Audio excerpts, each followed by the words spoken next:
What is up, everybody? We are live. Welcome to everybody watching, of course. So today's a very special episode of the Gauntlet, a new series we do here on the channel. As you see above me on screen is not my usual co-host, Drabby Noobs. It is a very special guest, a good friend of mine, Jaffer, from the DGen streaming esports team. He's going to be taking his hand and taking a crack at the Gauntlet today. How you doing, Jaffer? I'm doing. Yeah. So not at Thanks for every. inviting me. Oh, I was saying thanks for inviting me. all right. Well, hey, not all my viewers necessarily know who you are. Of course, I mentioned you're part of the DGen streaming esports team, but you're also, I guess now a fairly long time Magic streamer. Why don't you tell everybody a little bit about yourself? Sure. So for those that don't know who I am, my name is Jaffer. I actually know. Do you go by your? I forgot. I'm sorry. Do you go by your first name or your actual stream name online? You can just call me the Gaijin, or Salty. Okay. So Salty Gaijin and I know each other from IRL. We met at like a modern event before, and that's how we know each other. But I've been doing content creation for Magic stuff since basically when in the area we live in, when a stay-at-home order started for COVID, like 2 years back, a little over 2 years back now. Two, And 10, it's all the same. yeah, it started, yeah, started about during then, and just kept going at it. It's a lot of fun, and it's uh, one of my main jobs now to do content creation. So I enjoy it. Magic's fun. No, it's awesome. I'm so happy to see somebody that I know personally be able to, you know, maybe not necessarily do this full time, but do it enough time to actually be, supporting themselves at least partially on it. So, Joffrey, you're of course, new to the Gauntlet. So, to kind of run down how this is going to go is you're going to play 5 matches with a deck of your choice. It sounds like you've brought a brew that you played on your stream recently. And you're Hmm. going to play against Explorers, top 3 decks, as well as 2 wild cards that I've chosen. And I chose some specifically decks that actually spiked in win rate over the last week in Explorer Best of 3Q from the Platinum to Mythic ranking. So, and I know one of them you're gonna really like. So I was Okay. really happy to see it being an option for me. So if you're ready, why don't we dive on into the matches here?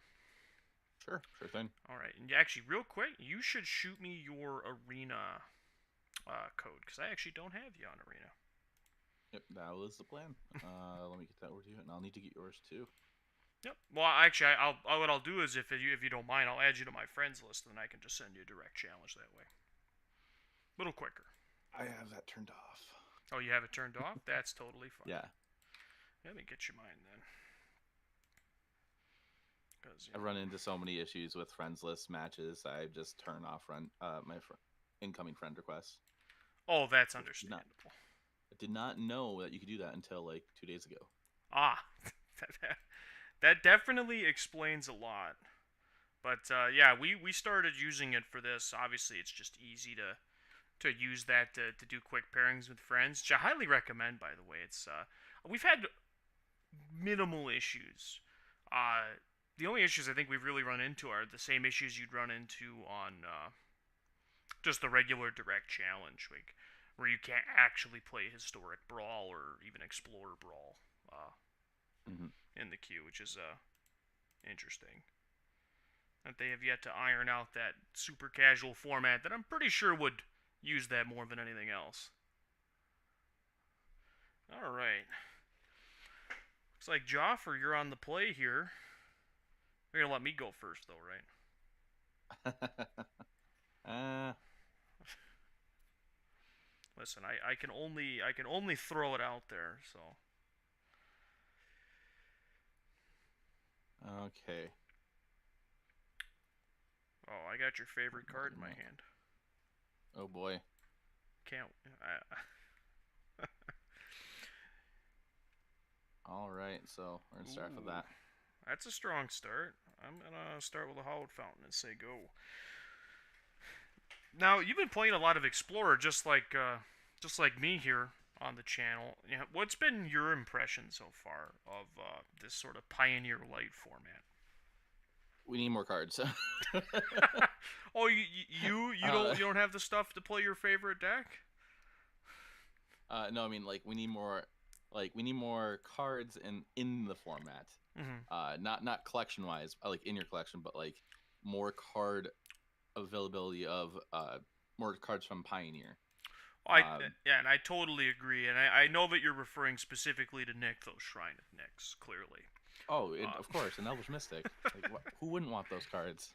I agree with you though. I actually because I really like Pioneer. I mean, you and I play tested for an RC Cube this last weekend, and I think you and I would both agree that we think Pioneer is an exceptionally fun format, especially compared to like modern right now, where like Pioneer is just a really good time, and I think that a lot of people will be really really into it, especially once it's available on Arena. I agree. A lot. Oh, that I told you I had your favorite card, man. card. Like, so Pioneer is my favorite format to play because it's from when I started playing Magic the Gathering. I started playing Magic the Gathering back in original Return to Ravnica and Theros Standard. So I love the format since it was announced, and I've been playing it as much as I can because of that. Um, Yeah, you even still make it out to the to an FNM to play, which is yep, and a lot of streamers don't even bother going to FNM these days.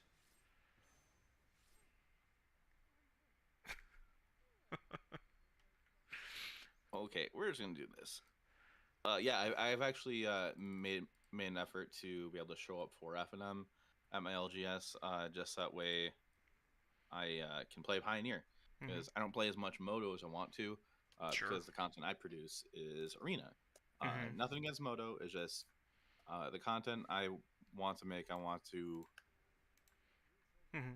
It's more visually pleasing, No, I I definitely can guess. agree with that. There, like, I though even though I actually do play some Moto personally to get me ready for things like, modern tournaments, Pioneer tournaments. It's not something I'm actually super interested in streaming. Combination wise of, you know, the visual aspect, it's definitely much more boring. It's what it is. But And for those that play it like constantly every day, and do like they're good content creators, like kudos to them. It's mhm. just I generally do get a little bored watching Moto all the time if I were to do that. Oh, for sure. I feel the exact same way. Just sort of thinking about like the way I enjoy Magic is definitely like I would not have nearly as much fun playing more Moto than Arena. Not to say that I think that it's a bad software. Just definitely not one that I would want to play for people to watch. Especially because I don't want to compete with Aspiring Spike. I will not beat him on that demo, I guarantee. But oh, yep, Drabby Noob's in the chat. Yeah, I agree, Drabby Noobs. Yeah, there's definitely also like the technological aspect where sometimes streaming MTGO can be a little bit of a chore. So I don't know if Jarman or Jaffer rather, if you've run into this issue where sometimes depending on how you've shared your moto to the stream, you may just get a completely black screen because you uh, can't share the software. You have to specifically share the window yeah. I or ran the into that when screen. I was an old streaming program, which I no longer using that. Like OBS is just so much better than everything else, in my opinion. Oh no, I Um, completely agree with you. use less resources. But no, I yeah. When I was on Stream Labs, I ran into that issue myself. Mm-hmm. All right. Well, we're playing out this matchup, and I'm getting a very distinct feeling on that you're just straight up playing mono green Stompy, uh, which How could you guess? I don't know if this is a good matchup for you. Um, so at this point, I'm conceding game one. Uh, Because there's not you have too many tools. There's yeah, a Teferi, one Emperor. You got a Shark token now, yeah. but in this, like I played against this deck I played on stream yesterday, Hmm. and I played against Blue White Control I think twice, and um, game one does feel a bit difficult, Hmm. but the following game two and three it feels a little better. I Um, could see that. Okay. so Well, I won't I tell. don't Won't make you tell me any specific sideboard cards, but Okay. yeah. Yeah, I don't feel like the game match is like unbeatable for Hmm. me. Like I feel like I can still get there, but if I'm playing against a good blue eye player, then it's probably a little bit different at that point. Because like ladder can is just I feel like ladder at times just a lot of people are just playing for large consistency, large amount of games versus quality of game. Um, Compared to like if say if you go to a tournament, obviously.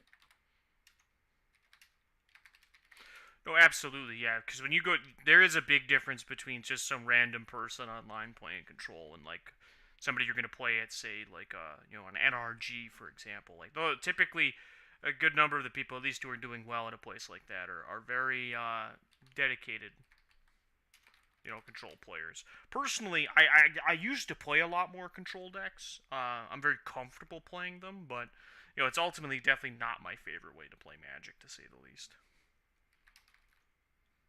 Yeah, like I personally like I'm not a control player. I have played control before. I just don't enjoy the gameplay of it. It's not me. Everybody that if Mm-hmm. anybody like knows me from like watching me or just personally, that I enjoy aggro or sometimes mid range as well. Uh, just that's more of a fun game plan. I guess you could say I'm just always been a Timmy at heart when it comes to to Magic.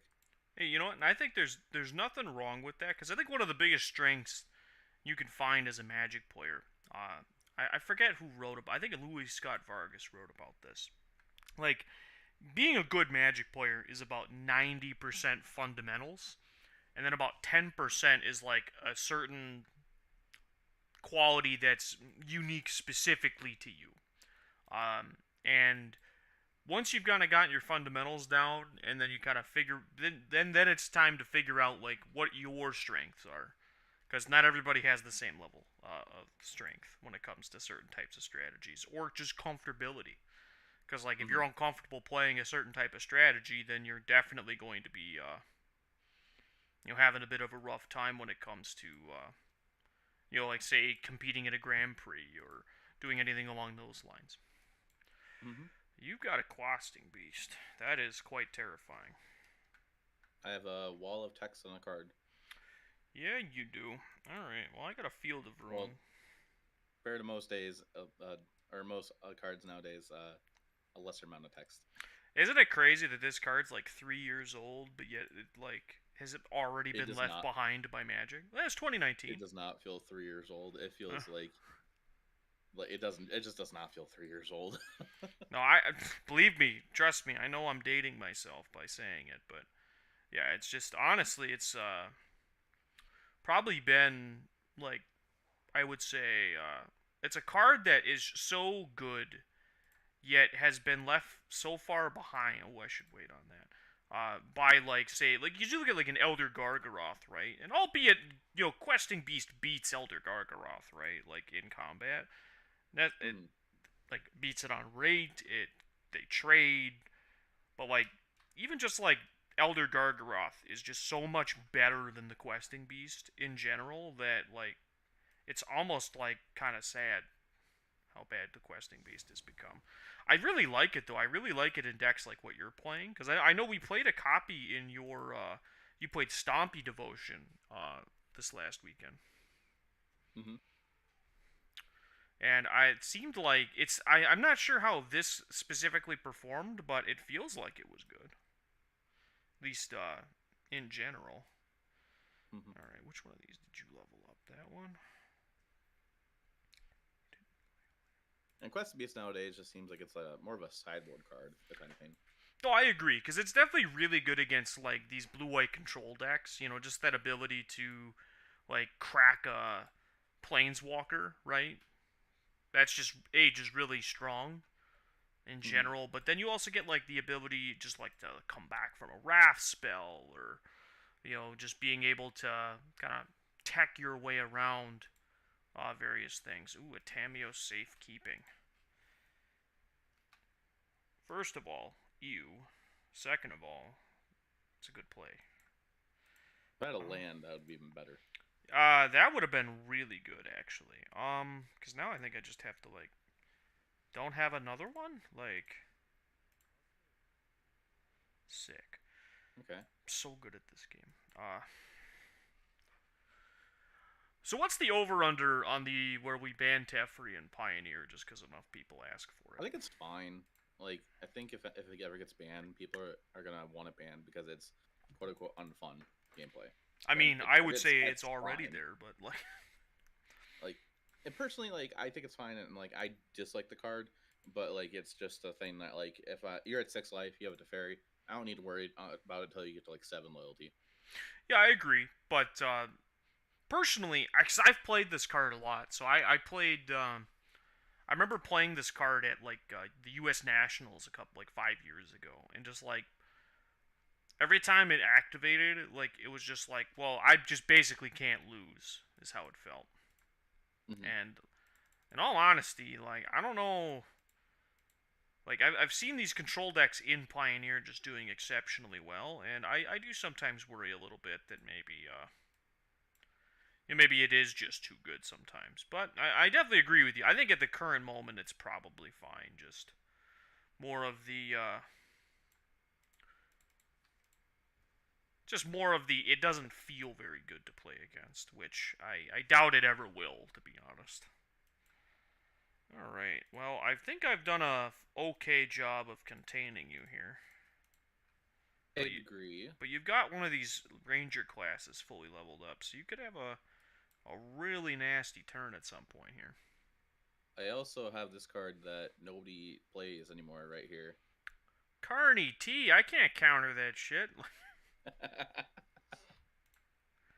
That's really good, actually. That might. Ooh, that It's really is good that till you just play gonna a board kill wipe. me? Like, Unless you find a board wipe. well, you have access to my deck list, which, by the way, I highly encourage that you reference during the game. Oh yeah, I forgot about that. So you can see exactly how many rafts I'll have post sideboard. Okay. Yeah, you can tell that I don't have one in my hand, right?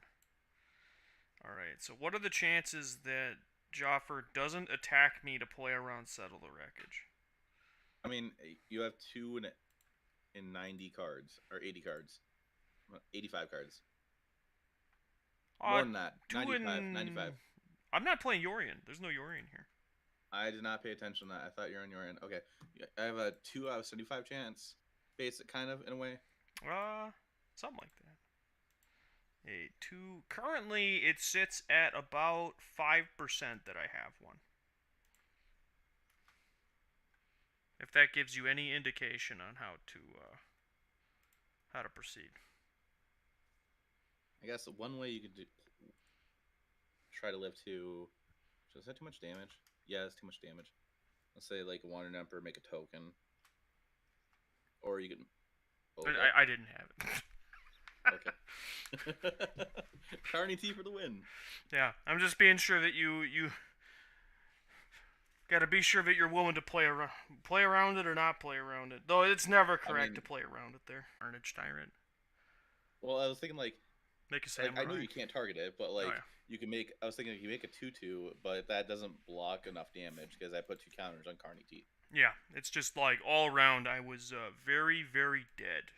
Uh but yeah, it's just like because we play tested a similar matchup for your Pioneer deck, and it's like if you can attack with two creatures, right? Because you're playing around Wrath of God, but you're not playing in too hard to a Settle Wreckage, right? Mm. That's kind of the general rule that you can utilize when you're the beatdown deck against something like this. Or if you have an attack for lethal and it doesn't, and you should probably just go for it, because Mm-hmm. chances are it's correct. Now, one thing that you're gonna have to play against that you didn't have to play against before is if you're looking at my deck list, is I have portable holes in this deck. And that's pretty normal for control decks to have. Do you have Yeah, a main board? I think. Oh, Yeah, you had two main yeah, they're two main. at one side. Okay. Yeah, speaking of Ah. portable hole. So here I can hit the Shaper Sanctuary to try and take away like the ability for you to gain like a huge card advantage swing. But yeah, this is a card that you didn't actually get to play against all that much during playtesting on account of the we playtested against Asper, which at least from a lot of indications seems to be the more viable of the control decks in Pioneer at least. Ooh, we get we're fighting. I can't keep anything that isn't a land here. Like as a control deck, you have to get land every turn. Land every turn. Land at any cost. That March of Otherworldly Light was super tempting, though. Mostly on account of the fact that you're beating me to death. Mm-hmm. Alright. See, I'm just looking forward to when I can finally play Arclight Phoenix on Arena, because that's my favorite deck to play in Pioneer, and I could technically play in an Explorer, but it's terrible. Yeah, like there are some versions you can play, but they're not as good as Pioneer. Yeah, well, you just don't have all the same stuff. Like, we've got, basically, you don't have Treasure Cruise. Like, Treasure Cruise is, like, realistically the only reason that deck sees any play in Pioneer. Which, as much as that kind of irks me to think about, it's just like, well, it's the extra turn spell is just a benefit. Yeah, exactly. It's just like, yeah, well, the Temporal Trespass is a card that it's really only in those decks, and you usually see it as a 2 of, because it's like, sometimes you just win the game, but like other times, like, you can just, like, have 2 Temporal Trespasses in your hand, and your deck's terrible. Like, that's what it feels like. Oh, I hit him with the Settle, boys. Alright, Settle 1. Settle the Wreckage, by the way, was so good in early Explorer and in Pioneer up until they banned Winota. Yeah? Because those Winota decks played like 1 to between 0 and 1 basic lands. Oh, yeah. So you just like hold up the Wandering Emperor, like, and I was playing that. I think like in Pioneer, I remember I was playing like Abzan midrange, so I could like play a Mana Dork and have a turn 3, Settle / Wandering Emperor up, and like once you hit them once with a Settle the Wreckage, they never bounce back from that. Mm-hmm. So while we're playing here, we don't have to talk all about the matchup. There was some news that recently happened. So Channel Fireball and Binder iOS, which is owned by Channel Fireball, they're merging with TCG Player. Have you been keeping up to date with the news on that? I did see some news on that. And I thought it was interesting that they're doing that. It doesn't impact me too much, I feel like. Sure. But I feel like this is one of the things, like, I don't think it impacts me too much, but it could in the long run. Yeah. As you get new cards, need new cards. But even just, like, from, like, because I think, like, there's 2 perspectives that I have on it. One is as the player, right? As a player, it's going to impact me because I do have to buy cards from time to time. And if they're going to be moving platforms, then that could be, that could definitely be, like, at least somewhat of a concern. But, then at the same time, the content creator side of me, I imagine that you probably have a similar feeling in some regard. That's like Channel Fireball and TCG Player Infinite. Those are like kind of like soft end goals for people like us, in a way, I would say. And so like knowing that there's going to be maybe less opportunities for that is definitely something that crossed my mind. Where it's now things are integrating more. I did see that Aspiring Spike tweet out saying that nothing's changing on the content creation side of their team as of now. At least. So, yeah, I saw the same thing. That's a plus. There's a wonderful article by John Sasso, the president and CEO of Channel Fireball, on their that's available for free on their website. That kind of talks about it. Basically, it's going to be business as usual Mm-hmm. moving forward for the foreseeable future, which makes sense, right? There's no reason to change everything. Also, like, why would they, if you're subscribed to TCG Player Infinite and CFB Pro, why wouldn't they just want you to be paying 2 subscriptions every month, even though it's all one big I'd company? imagine that they might completely like merge the two like into one entity at some point. Of like as oh that's cool. Um, as in like I'll get some basic lands, make my ranger classes better. Yeah, I mean that is the drawback of Settle the Wreckage in this spot. I think. Like I'm just making your deck more threat dense. Um, Gross. Uh, yeah, I definitely think at some point I would, because that was what I was talking about. It's like content creator. I wouldn't like something that I would like at least soft aspire to is the ability to eventually write strategy articles, right? As a content mhm. creator, especially like one like me who's also focusing on competitive play, both on camera and very much off camera. So it's just one of those things where the way I kind of look at it is that like, well, now there's less end points for that from the at least in the long term Mhm. from the looks of it, especially because we already had like Star City Games pull out of it, as well as some other But the thing groups. about Star City Games, they didn't completely pull out of it. They have some people that are still writing for them, Yeah, but they're paying them very, very badly, they poorly. they pulled out of it. For all I think they've pulled out of it enough that like most people aren't going to want to work for them. Mhm. With Another one. Oh my gosh. another one. Yeah, I think this might be enough to lock this one up. Yeah, Because I have it you might dead be. on the battlefield for sure. Because I think what you'd be looking for here is what, like a big voracious Hydra?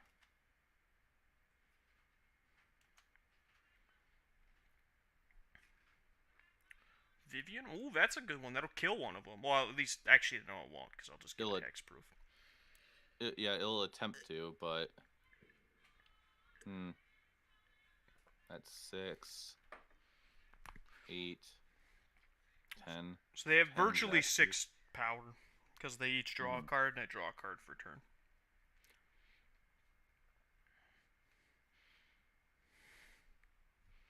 If you can attack me for 23, then I have to block with one. Mhm. Which is unfortunate, but Trying to think if there's any outs here at all. And for some reason, oh, it does let me do that. Cancel. Um,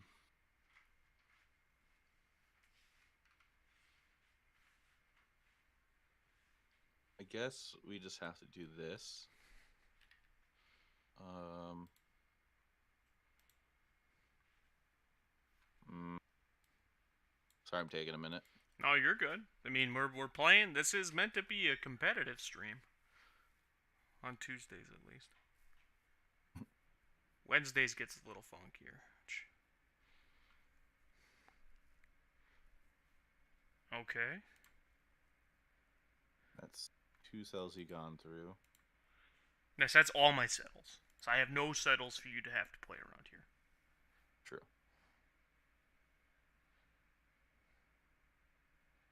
Okay. Interesting. There's no creatures in the graveyard, right? Okay. I'm just trying to play my outs here. I believe you just have it. Yeah, I'm gonna cast a Behold the Multiverse and Oh, just yeah, have that's a a lot of just cards. have a 5/5 Dream Trawler here.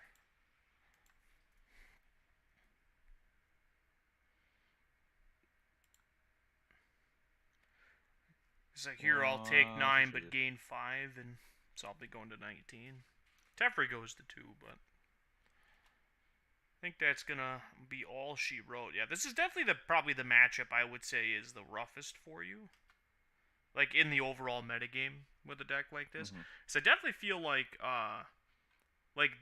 with Shaper Sanctuary specifically, like you have a really like fine matchup against like Rakdos, for example, where you can just like have this effect that just like buries them in card advantage.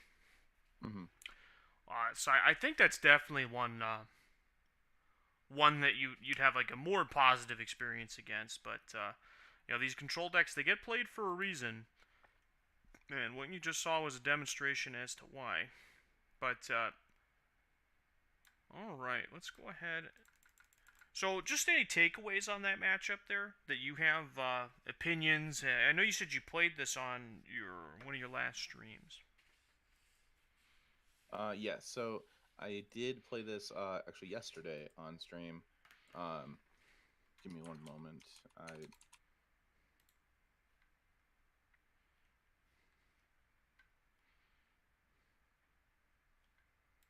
So yeah, I did play this on stream yesterday, and it felt fine. I had a decent win rate with it, but Mm-hmm. also it's ladder.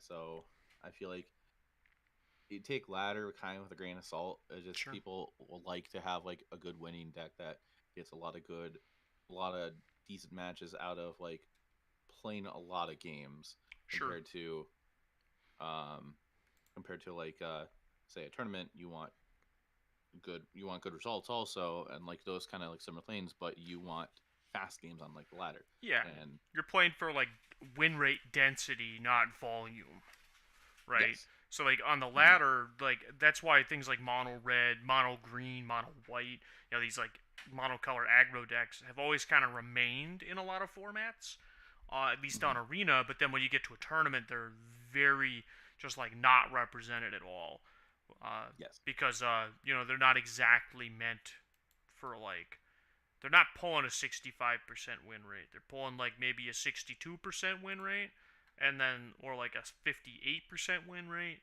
but you're playing like 3 times as many matches. So it's definitely one of those style of decks. Now, that was our first match. So our second match is going to be you're going to be up against a wild card deck. So this is one you don't have a deck list for. But I Okay. think it's going to be a boatload of fun to play out. So we will go ahead and send it. Now, we know we're going to be getting just a fun piece of stuff to talk about here because we mentioned it briefly about how we need more Pioneer cards on the platform, right? And Hmm. we know that we will be getting a Pioneer card drop this year, this summer actually. Part of the historic anthology, about they said about half of the anthology is going to be specifically dedicated to providing uh, more pioneer specific cards for both historic and explorer, which I think is a very exciting prospect in general. But any cards that would be like on your immediate wish list? Oh, you're on this deck. Okay. So as for an answer to that, I would say yes, and like two of them we did talk about them briefly earlier. Of Nykthos Shrine to Nyx, and then also Elvish Mystic. Uh, I think Elvish Mystic for sure needs to come to Arena because that'll help enable more uh, aggro or creature based aggressive decks. Mm-hmm. Because if you look at Explorer, there's really not many. Uh, there's not really not that many aggressive like creature Mm-hmm. based decks at the moment. Yeah, Unless they you go to show. best of three. Yeah, I'm sorry, best of one. Best of one. yeah, and they do show up. I'd mentioned that the two wildcard decks I chose for tonight were both specifically chosen as a result of their recent spike in win rate, actually. Hmm. So like they were chosen very specifically, and so like they definitely have the legs, but like the deck I'm playing, for example, is a perfect example of this. This deck needs Monastery Swiftspear. Like I feel like that's a And Eidolon. reasonable card. An Eidolon, yes. I feel like that's less so. Like I feel like you could play a lot of decks with just Monastery Swiftspear. Like there'd be like prowess decks and all sorts of stuff. But like, yeah, there's definitely a lot of stuff that just feels like it should be here and it isn't. Hmm. And I feel like maybe one day in the very near future, we'll be happy to say. But yeah, like I think Elvish Mystic, Nykthos, two really good additions. I think Swift Spear, Eidolon would be two really good additions. I also feel like Urborg and Dreadbore wouldn't be bad. They Like, definitely. I don't think those decks need much help, but still. yeah, I feel like those decks don't. The Rakdos deck doesn't need too much help right now, but Exacties. but at the same time, it's like whatever cards you bring into that anthology Mm-hmm. is going to need help afterwards, after it's brought in. Exactly. So it's like Rakdos definitely goes down a few points, like power level wise, when you start bringing like powering up all the red aggro decks, the green devotion deck especially. I feel like Mm-hmm. because like once I feel like once you have that deck, like that deck probably has a fine matchup against the version of Rakdos because they don't have a good answer to Karn necessarily. To like they don't have Dreadbore like, so it feels like there'd be a lot of a lot of things there, but also like things like Parhelion get worse, which it's already Mm-hmm. gotten worse in the context of the format. If you want to get really People are specific. still trying to force it, but it's more people that just enjoy that combo. Exactly. We've definitely gotten to this point where like decks have adapted to it and they're ready to play against it. Mm-hmm. But even still, we gotta. Yeah, it's like it feels like you introduce something like Karn, which means they can't even crew Parhelion. Like, it definitely feels like there's a lot of stuff they could add, and they got to definitely be sure, just even if it just is closer to the metagame, because it feels like we wouldn't actually need all that much to Mm-hmm. realistically make the metagame complete on Arena. Like, even for Like the control decks, as much as I hate them, like it's probably like 50-ish cards we realistically need. I think yeah, to like replicate it fully 1-to-1, the actual competitive metagame. But I feel like you could just like even with 10 cards, like a lot of archetypes are missing like a card here, a card there. Like they're not actually missing a lot, at least from like Mm-hmm. my observations. It's mostly And also like like Nykthos and Urborg are like kind of the biggest holes for a lot of stuff that could exist. and 20 cards is actually kind of a lot at the same time. Mm-hmm. Uh like it sounds like it's not much, but it can be a lot. Oh, for sure. So, Yeah, like that is a lot more than people realize for sure. mhm.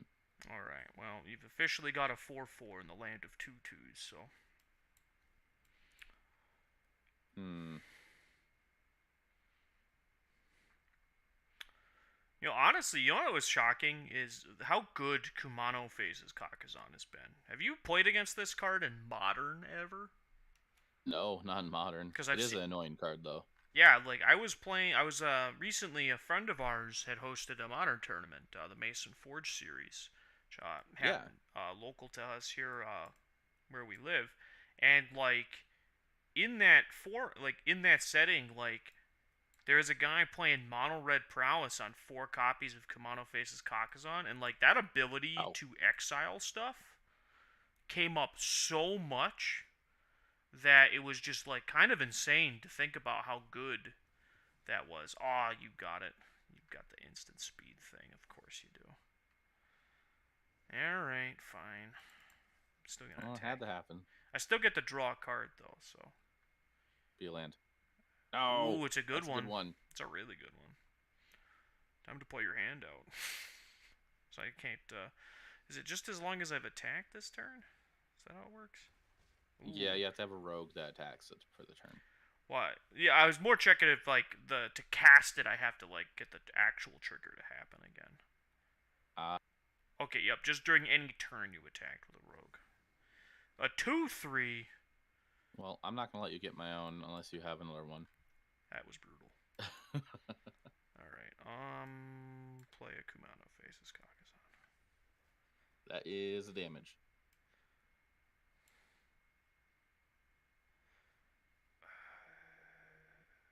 I guess.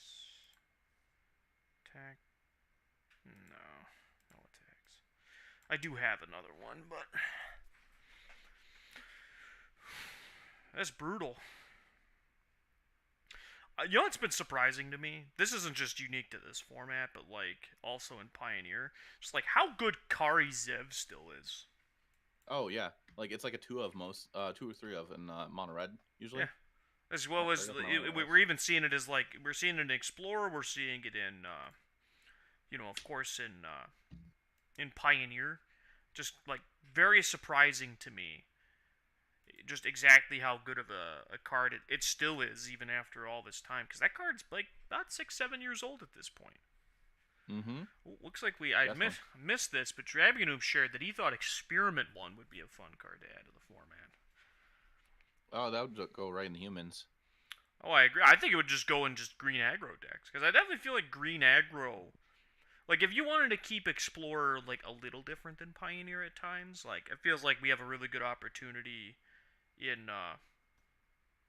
right now with the format where like you could kind of leave them just different enough to have them just sort of be fun and unique. But Yeah. it's definitely like a like I feel like that would be one of the cards you would do it with. Uh, or like you could like add stuff like Experiment One, things that are like good in general, but like definitely definitely wouldn't be good enough for regular Pioneer, and that feels like kind of the perfect card for something like that. Personally, I'm just hoping that because like we aren't going to see any new Pioneer cards until Dominaria United. Are you ready for was it 2 months of just straight up everything we already have? Um. Yeah, I didn't realize that too much. At the same time, the like I don't know, like have sets impact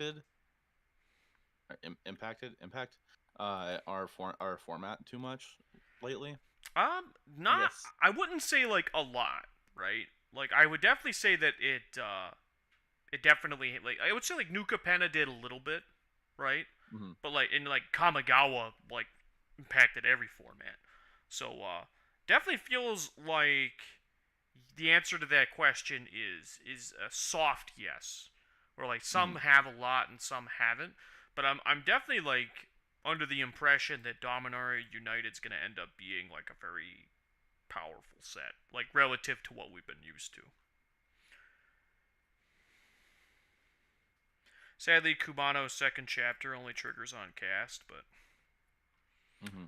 yeah, I'm not winning the game of not attacking with everything, right? I believe this is a lethal attack. 2, 8, 10, 11. Yeah, so you gotta block at least two things. But I didn't do the math that you can just kill me on the crackback, but, it's all good. And he has the ram through. Alright, you got me. Brutal.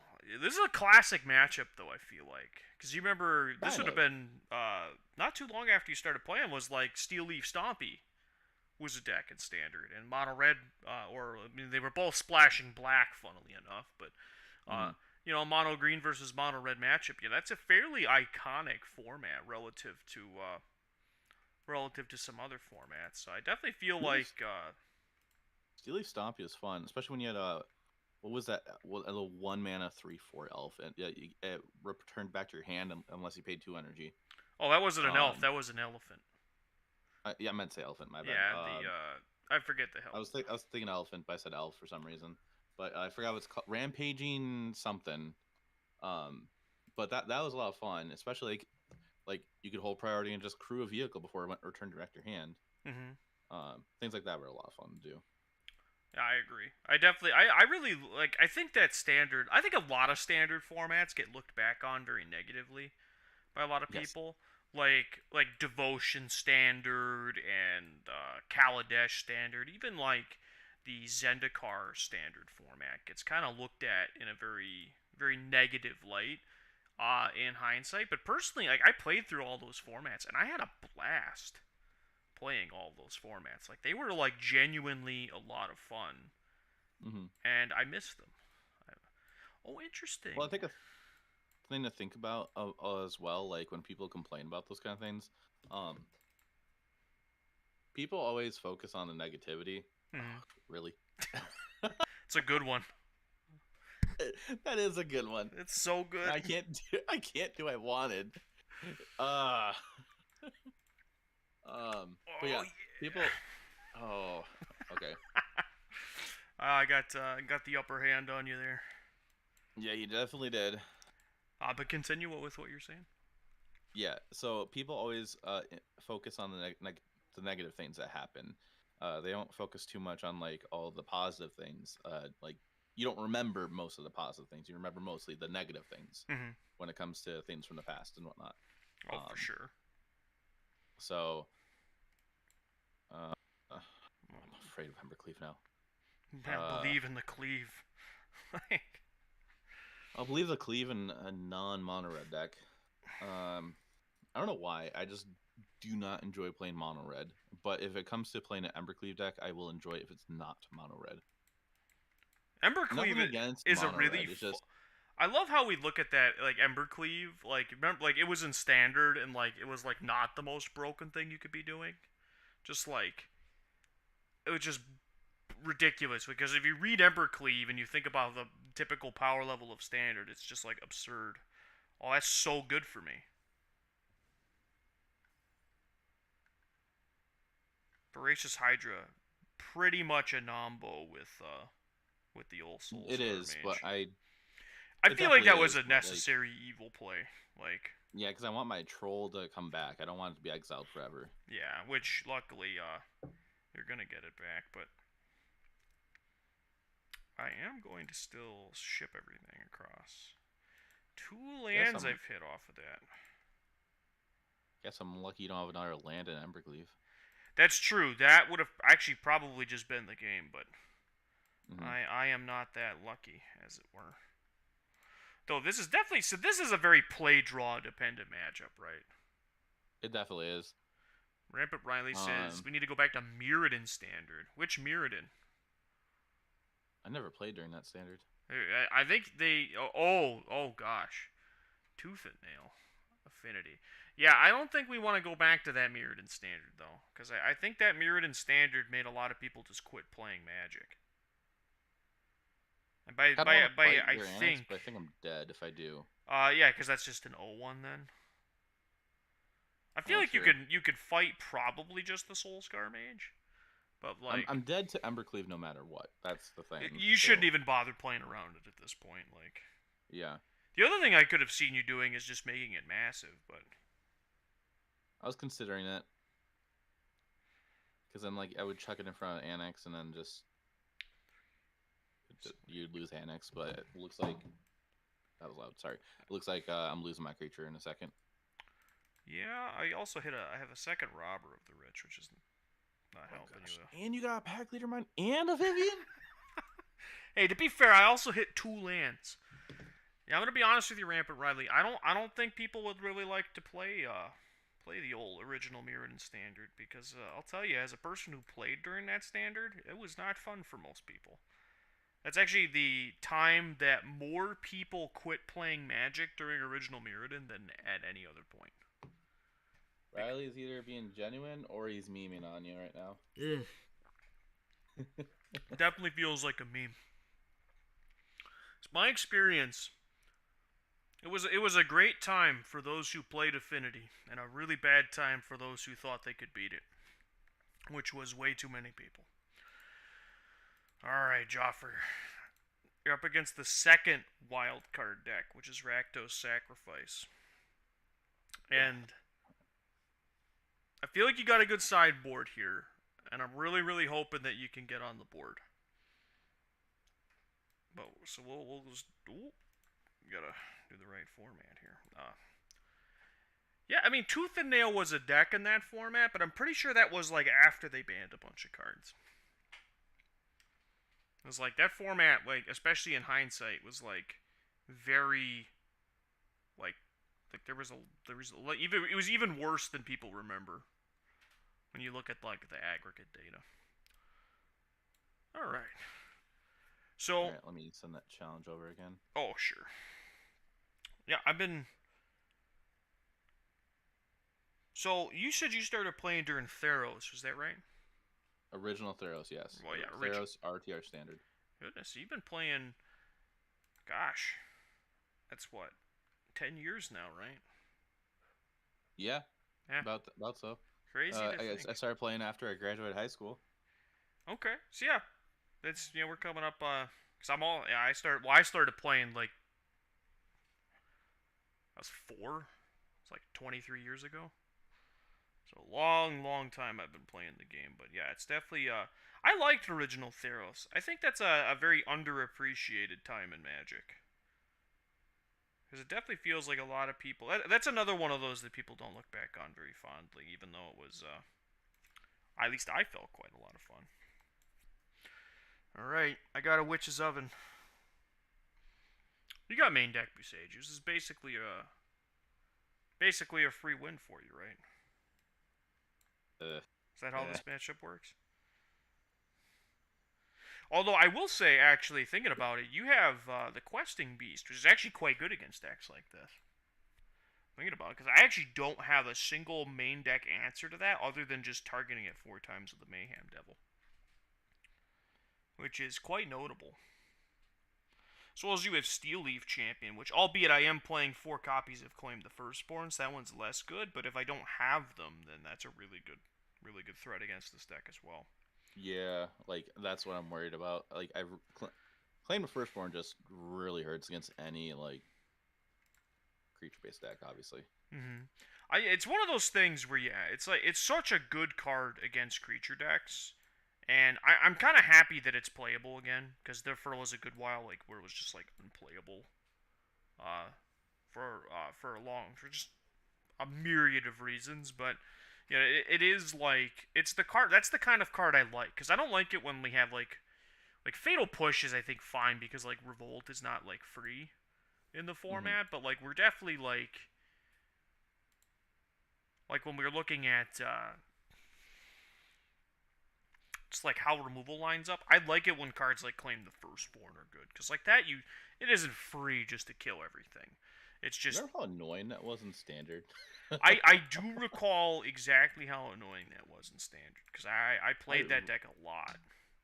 I really disliked playing against Claim the Firstborn in Standard. I was like, I've been a mono green player since I got back into Magic, more into in depth into Magic when I started doing Consecration, of like I guess more when I got more into competitive Magic, because like I got into more competitive Magic when we had the old RPTQ system, Mm, and I went to 2 PPTQs, and then all of a sudden Wizards like, we're done doing that, we're not doing that anymore. Sorry. I'm like, oh great, and then COVID happened, sure. and then I was always a fan of Golgari during then. Uh, I feel like you'd want to take the pack leader there because that stops you from drawing extra cards. Yeah, that might have been a misclick. I mean, and by that I mean it was a completely intentional play. And Ah, I'm actually just the greatest of all time. Don't worry about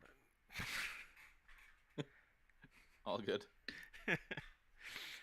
Mm, Oh, goodness. I have a strong feeling that this is not going to go my way this match. This is actually a matchup that I think can go very poorly for a deck like yours, but like just like Questing Beast being such a just a beating. Because like here I have no good blocks. I suppose I could like fade the werewolf, but like which I I mean, yeah, you could try to block the werewolf, but I have the chance to activate it. exactly. With It's like I like You at that could point double you're block it with how much food you have and still kill it and still get your cats back. But I mhm, think you're better off just like gaining the life back. It does force you to yeah. spend your mana, but like the problem is like it's at the expense of like I'm still just taking the same amount of damage. So maybe it's correct from like a resource taxing standpoint where I get to tax the amount of mana you get to spend on spells versus its ability. But Hmm. I think this is a game that's going nowhere fast for me. Like I feel like if I rip exactly a Mayhem Devil, I'll be fine here. Oh, like Mayhem Devil the flipped and non summoning Signa Fable. Oh, Yeah, that gets dirty really quickly. Ooh, I don't want to bring it back yet. All right, go to my turn. So that guy's back. Got an unlucky witness. I got a redraw. what do you find off of that? Big money, big money, big money. I don't think that does it, but It gets you 2 blockers if you use the Woe Strider. yeah, I'll play the Strider here. It is unfortunate. But it does give me a goat. Which I get to put the goat in front of something. I get to probably put the goblin shaman in front of something, as well as I'll attempt to do the cauldron, because at least cauldron familiar will gain me some life as well. Mm-hmm. Like, I think I just even attack off my elves, but no. No, I think you, because like if you do have to activate a pack leader, then you can still cast a spell. Yeah. Especially because you're gonna have like 6 cards in your hand. You're gonna be flush with resources. We've got so many good value, like mono green cards within the past like couple years too in the standard sets. Like World Pack Leader is probably my favorite card from that format, from that set. I mean, Oh, I went to along with blocks Ranger too, class. sir. I did the thing where I went to blocks because I'm out of practice. All right, well.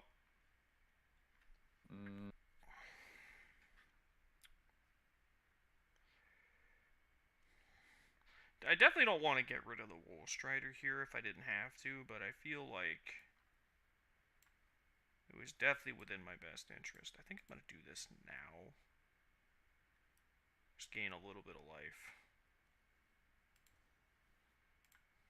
And Scry. Oh.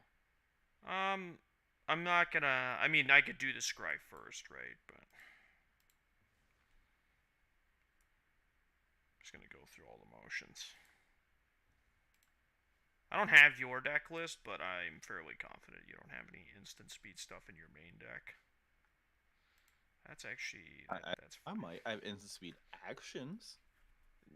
That's definitely true. I don't doubt that part.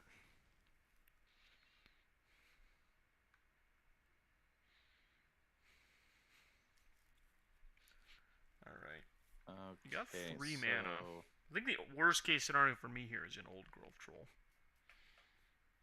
Just another trampling threat. Mm-hmm. Which, if I claim the Firstborn, will not end up on a land. Basically exiled it. Actually, that's not true. It might have. Let me get some Oracle text on that bad boy. I think we just go here. Well, I mean, that's also just pretty backbreaking. I mean, yeah. Alright, so now I need to draw a Mayhem Devil and a Claim the Firstborn, and just like kind of hope that's good enough. If you get a land, you can still escape your thing, right? Your Yeah, I scried this card to the top, so, and okay. I believe that is what we call not it. Alright, let's do some math. I'm dead. Alright, well, trample for the win there, huh? Trample's good. Trample is very good. Yeah, this is definitely a, I like the deck you brought, because I do like it when there's a good, like, I like it when there's a good mono green deck, or like just like any aggro deck, because I feel like that keeps a lot of decks honest, but like not in a way that's like super backbreaking for the format, because that's definitely where the concerns start to come in, is like when you have like stuff that's like maybe policing the format a bit too much. But very exciting to see, though albeit you haven't actually put a win on the board yet, I should say. I am still excited to see how your deck ends up working out in the end, because I really like what you brought. If it's not obvious, it's kind of based off of my Pioneer deck. I know, I picked up on that. As soon as I saw the Vivian read, you know, you can't do as many big dumb things with Vivian in this format, but like you can still do enough that it's like a scary card. Because I feel like this format is less about wishing for anything and more about like being able to just like use her other abilities really, really well, which is terrifying. Alright, I got the Unlucky Witness. Sick. Ooh, interesting. Tap land on one for you.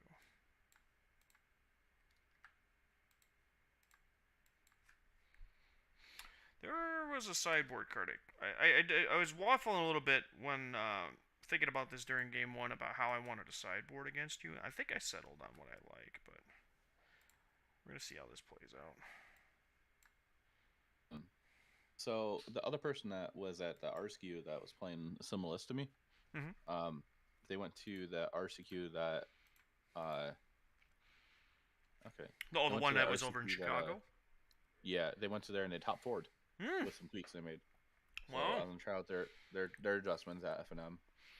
No, I think that'd be exciting. I really like the deck we settled on for you, which was like this, Mhm.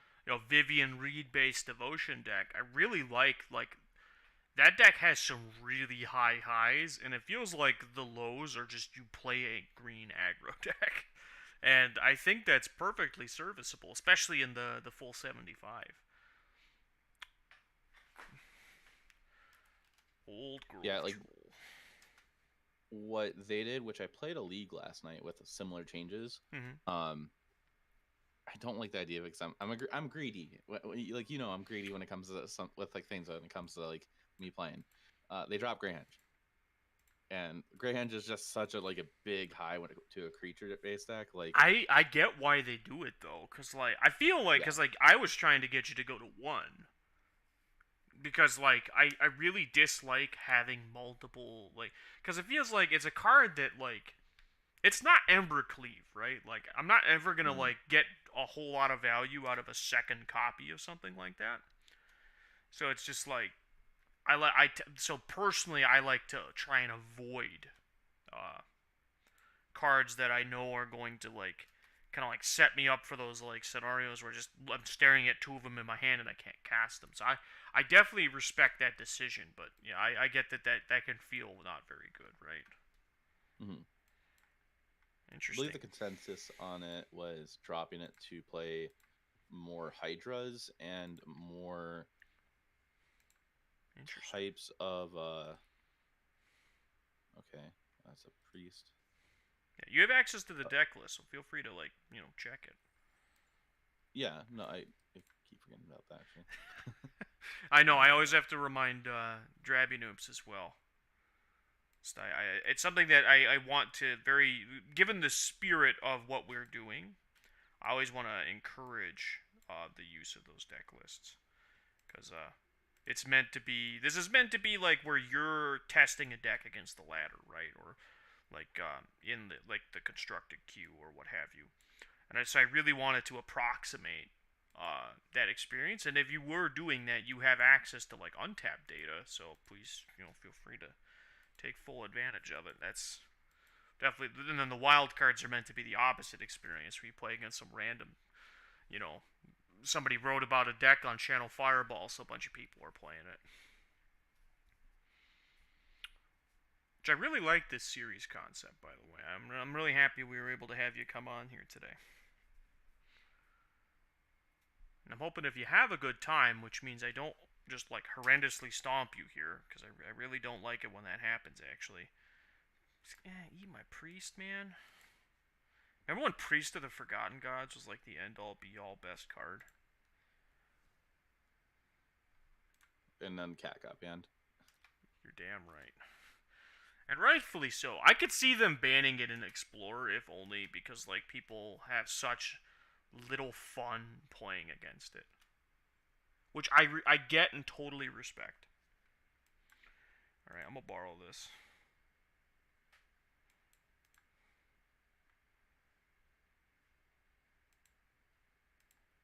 I feel like I could just go like this.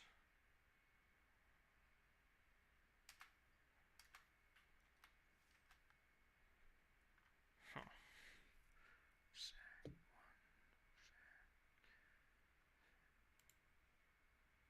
Cancel. I just realized I can just kill your guy like before blocks. Get the same amount of damage. Okay.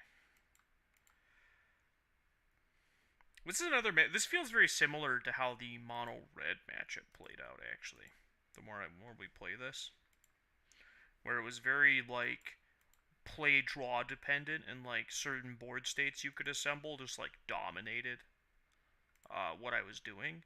And then like there were like opposite scenarios where like I just managed to hit you with all the right stuff at all the right time on curve. So it Hmm. feels like very much like this is a very similar matchup to that, where like it's a very play draw dependent. Whoever won the die roll is probably gonna have a better chance of winning. And then like, did I hit the right interaction at the right time? Very interesting matchup actually. I would love to see Nykthos come into the format just to see more decks like this. Gross. Oh, you're gonna kill my Mayhem Devil.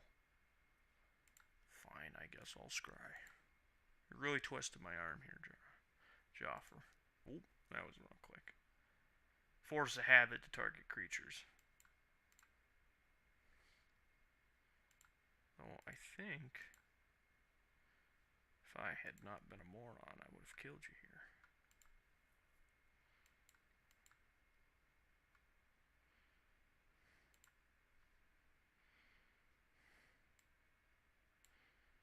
No attacks past the turn. Brody. Really, man? I mean, it's a magic card. I mean, yeah, it's a brutal one for me. I Yeah, mean, I could die out of nowhere to something else, something as well. that's true. I could have taken a different line here in response to your scavenging ooze, but I decided to just kind of let you do your thing. This is all part of one ability, so you can't really stop it from happening.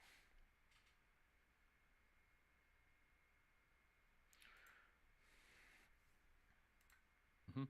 Ooh, interesting. He didn't set a stop. Yeah. Ooh, I actually want to exile the creature now. Alright. Got me a big old Wool Strider. This one's capable of blocking. How many creatures do you have in your graveyard? You got 2. That thing's a 6/6. It's a little not so fun, but I can block it successfully.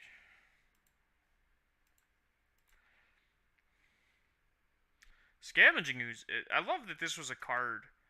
Because do you remember when this would have been right before you started playing. So Scavenging Ooze was originally a commander only card, believe it or not.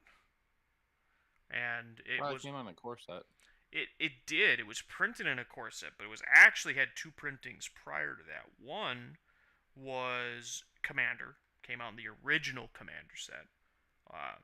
It was one of the original Commander printings, and it actually came out as a promo that if you bought Duels of the Planeswalkers specifically for Xbox, you'd get a promo.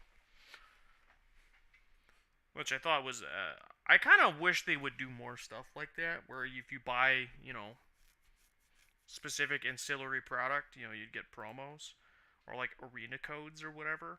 Because there's definitely I feel like more opportunities for that. Like, what's your opinion on Arena's economy, Jaffer? Do you have a high opinion, a low opinion? Do you plead the fifth? Um, it could be better, and it's really not that great. It's it's a pretty poor community, not community, economy. Meant to say that. Mm-hmm. The community is great online, um, but the economy is really not good. Yeah. No, I think Uh, that's I think I don't think there's a single person I've ever talked to who is like I like how Arena does its thing, right? Like I don't think that's ever been a talking point for anybody. Just like it's bad. It's pretty much always been bad, and that's pretty much the gist of it, which is kind of mind-boggling when I think about it. Like something like Magic's or Magic Arena's economy, which is not the first game of its kind.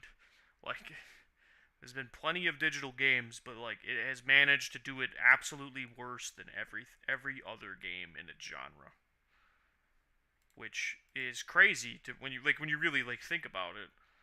Like League of Legends, I would argue is a digital game and is a more digital game than Arena, and it already showed that if you make the game basically completely free to play and charge for cosmetics, you can make a boatload of money.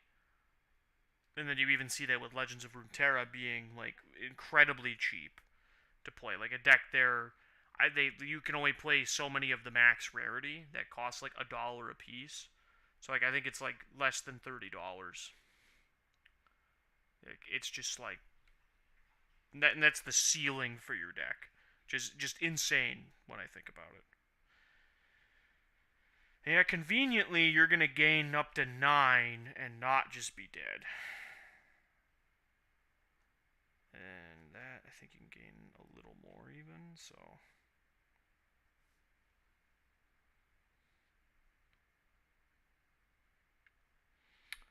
Huh.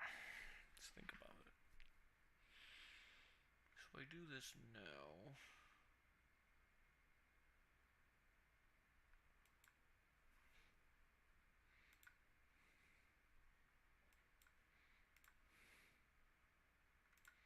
Get the summoning sick goat first.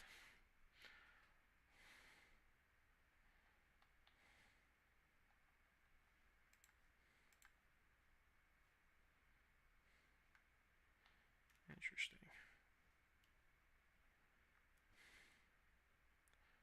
At least get to eat this Hydra. Sure. That's gonna be a biggin scavenging ooze.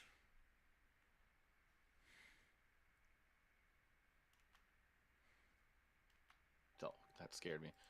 Oh, The doorbell. There was a doorbell that went off in my apartment. Oh. Oh gosh. And now you've got a 4/4 and a 6/6. Yeah, I think you're gonna get this all. I think, does that kill me? It does kill me. It does. Yeah, because that minus is to punch the Wool Strider. All right, look at that, Jarman on the board. You beat one of the actual Gauntlet decks too, which is actually the I would say typically the harder matches to play out. All right, well look at that. Well, there's still hope yet that we can have our first challenger to actually win the Gauntlet, and I would be very very pleased to have that happen. To be perfectly honest with you, Jaffer. All right, so this is our second wild card matchup. And Okay. it's a deck that you're, I believe, very, very, very familiar with,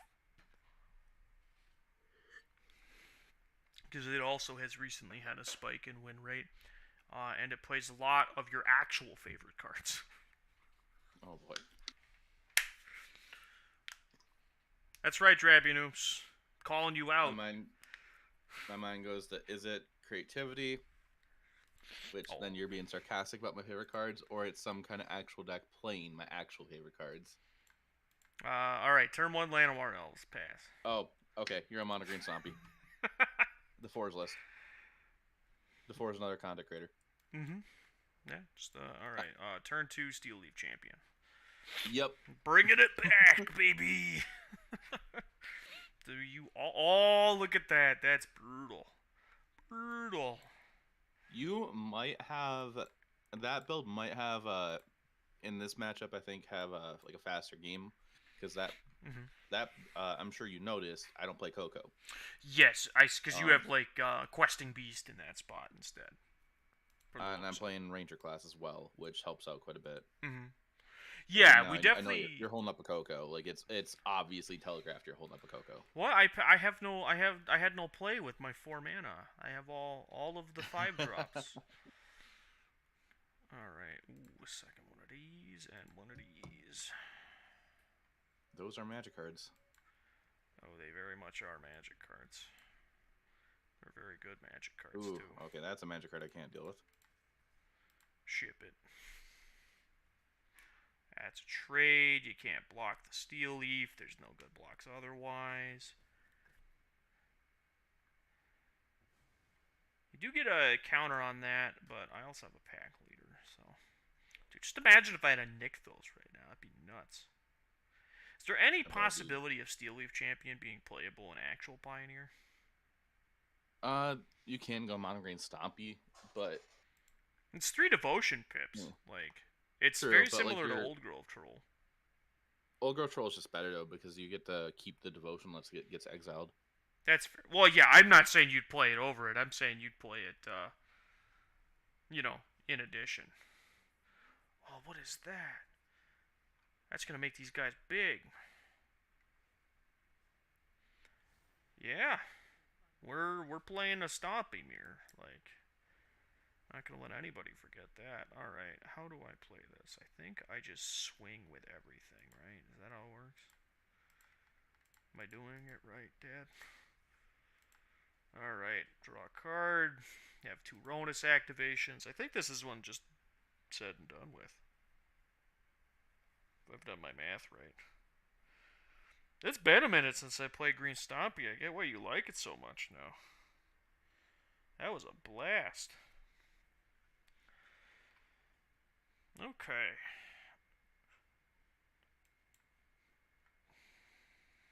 Hmm. Yeah, I get why you're so like you see like you mentioned that you're not playing collected company. So what's the thought behind doing that when you play that? Maximize my utility out of ranger class so I can go. I can just cast off the top. That's fair. So you're going for more of a grindy, long-term game plan. Yes. Went to get food. Is it the mirror? It is in fact the mirror tank. It's actually match number 4 of 5 of the Gauntlet that Jaffer is running. He's currently 1-2 against the Gauntlet, and we're playing now. This is the second unknown deck to Jaffer. So this will be quite the fun one, I think, because I feel like if the game goes long, you're very favored. So like if we both stall out, eventually you'll like unlock a ranger class, right, and just assemble things that are bigger, and like maybe my collected companies can give me a burst to get through. But it'll be interesting because there's only one Ronus in the 75, and I feel like that's probably my best card here. I feel like this is the hand I signed up for, but Pelt Collector. Awesome card. So sad that it doesn't see much play uh, outside of Explorer. It's actually one of my favorite cards from that standard.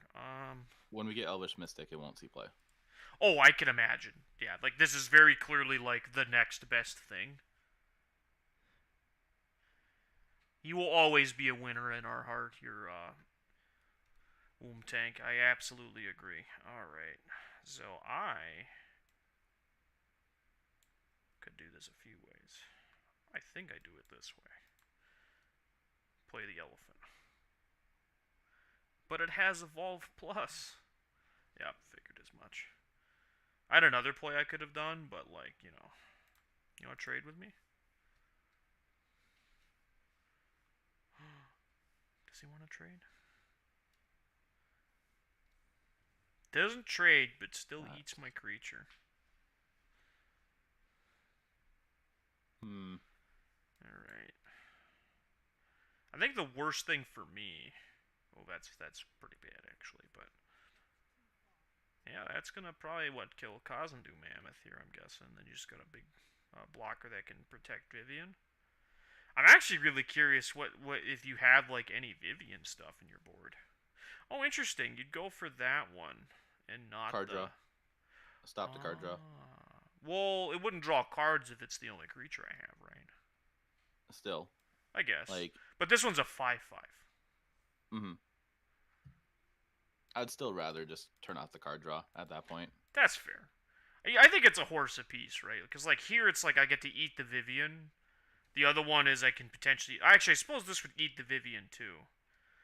But it would make me tap all my mana to do it. I don't know. Feels like there's a lot of decisions that could be made there.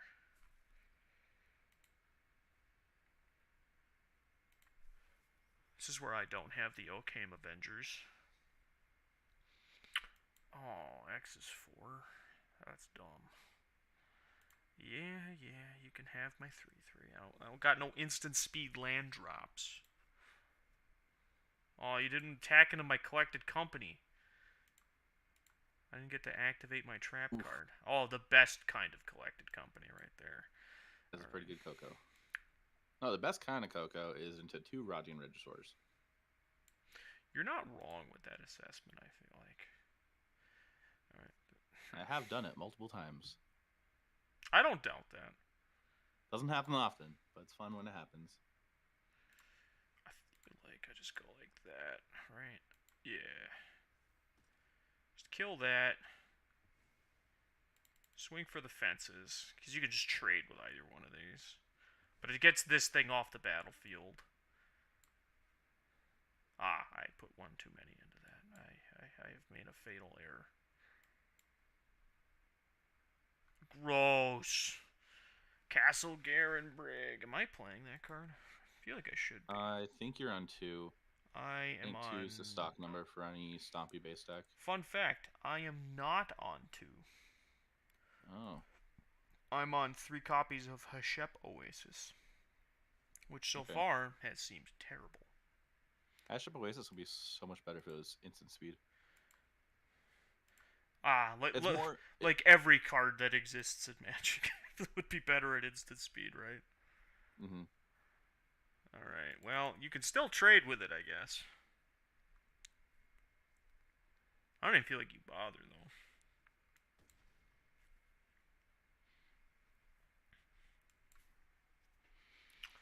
Grody.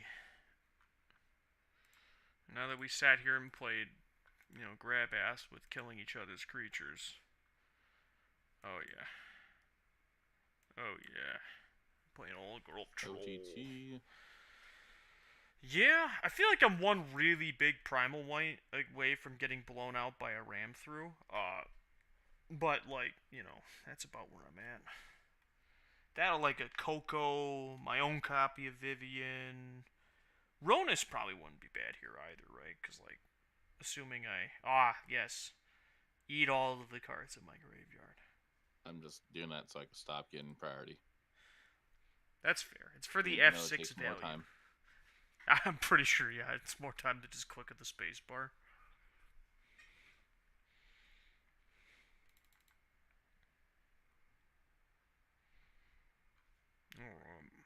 You got 6 mana, which is more mana than I would like for you to have. Oh, that's so gross. It's one thing, yeah, that's the other, by the way, that's the other thing you get when you don't play Collected Company, right, is you get to play Voracious Hydra. Mm-hmm. Which is, that's a pretty big deal, kind of looking at, matchups like this. Oh, that's grody, because it has to go to the graveyard first. That is true. Where's the crying Hedron emote? Alright. How am I gonna get out of this? Well, I don't think that does it.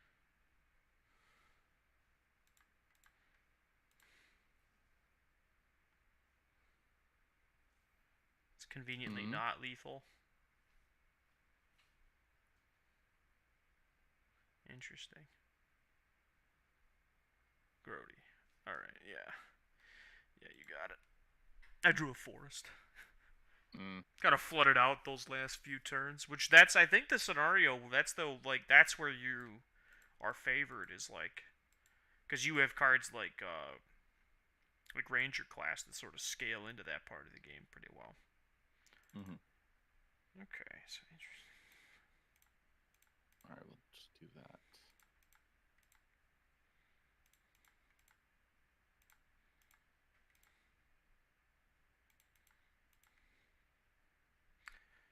Alright, I'm on the play.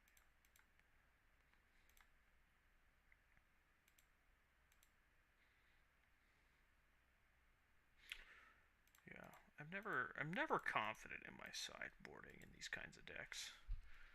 So it always feels very much like I trimmed the wrong things.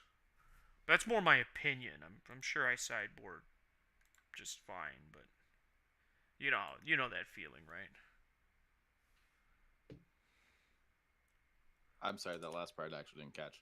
That's fine. I always feel weird when I sideboard in decks like Mono Green Stompy, because it feels like almost like sideboarding with a combo deck, where it's just I feel like I might just be sideboarding out like one or two too many threats, right? But like that's all you kind of have to sideboard out. like I miss the days of knowing that if I was up against mono red, I could just side out all my Llanowar elves and just be big brain my opponent. Like that always felt reasonable.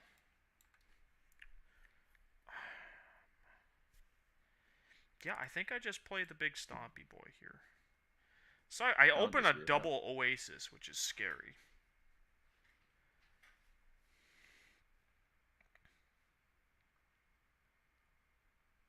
Mm, These panoramic arts throw me off.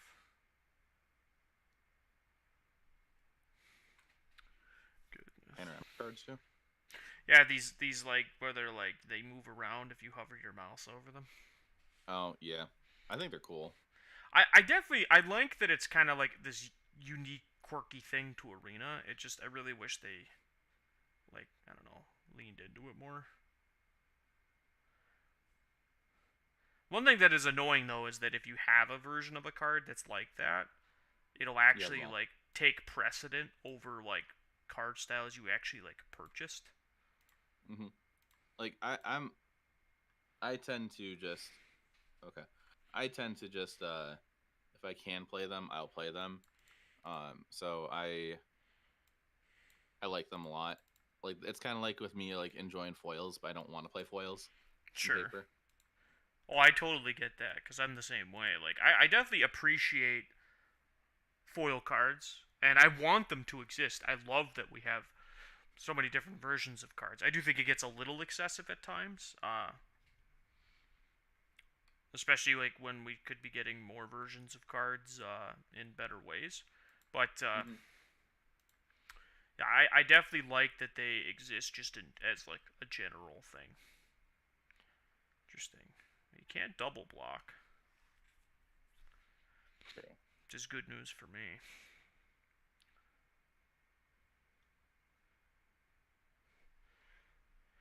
Yeah, I'm really looking forward to like Arena, like getting more Pioneer cards, but I feel like it's gonna be one of those things where in like a year from now, like one of the things that always bugs me when I think about like the future of Arena is like we're gonna get Pioneer on Arena, and I could just like hear the monkey's paw curling of like we're gonna get like Pioneer Horizons at some point, or like a Pioneer, like a bunch of different Pioneer Master sets coming out in way too short of a span of time to just like hmm monetize it like way too much, which is deeply like concerning. I am worried about that aspect of it, but just being able to play more Pioneer is something that I really really look forward to because I think personally it's my favorite format right now, which they used to be Modern for a very very long time, but it has stopped being Modern for some time.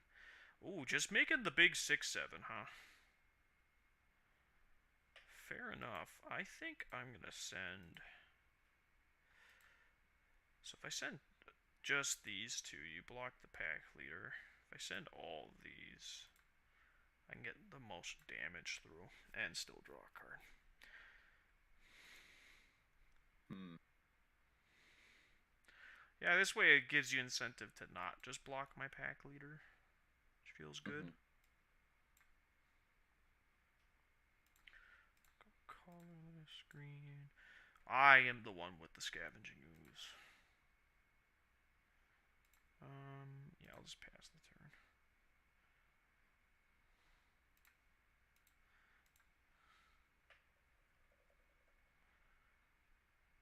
I feel like this is going my way right now. You're a couple of ram throughs away from just straight up killing me, though.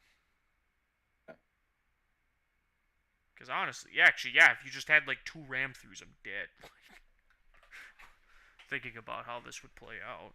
So I'd gain 2 life up to 15, but I'd take like at least 10, at most 10, from just the ram throughs, like killing Llanowar elves.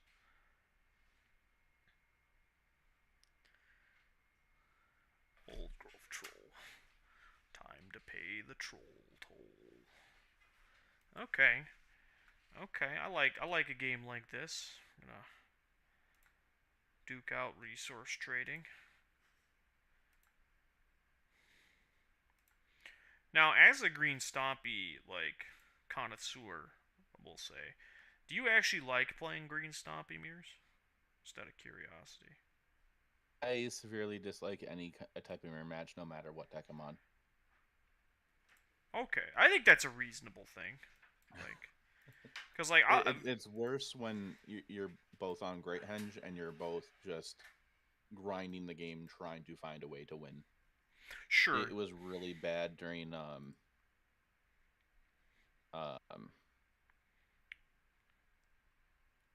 which one was it? It was really bad during it has trample. They both have trample. Yeah, everything will end up having trample because I can just like activate pack leader here.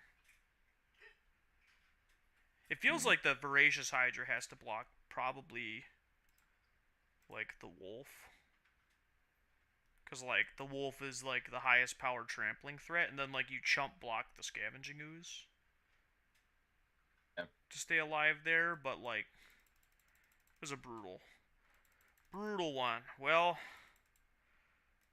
Could I block? Wait. Could I block better there?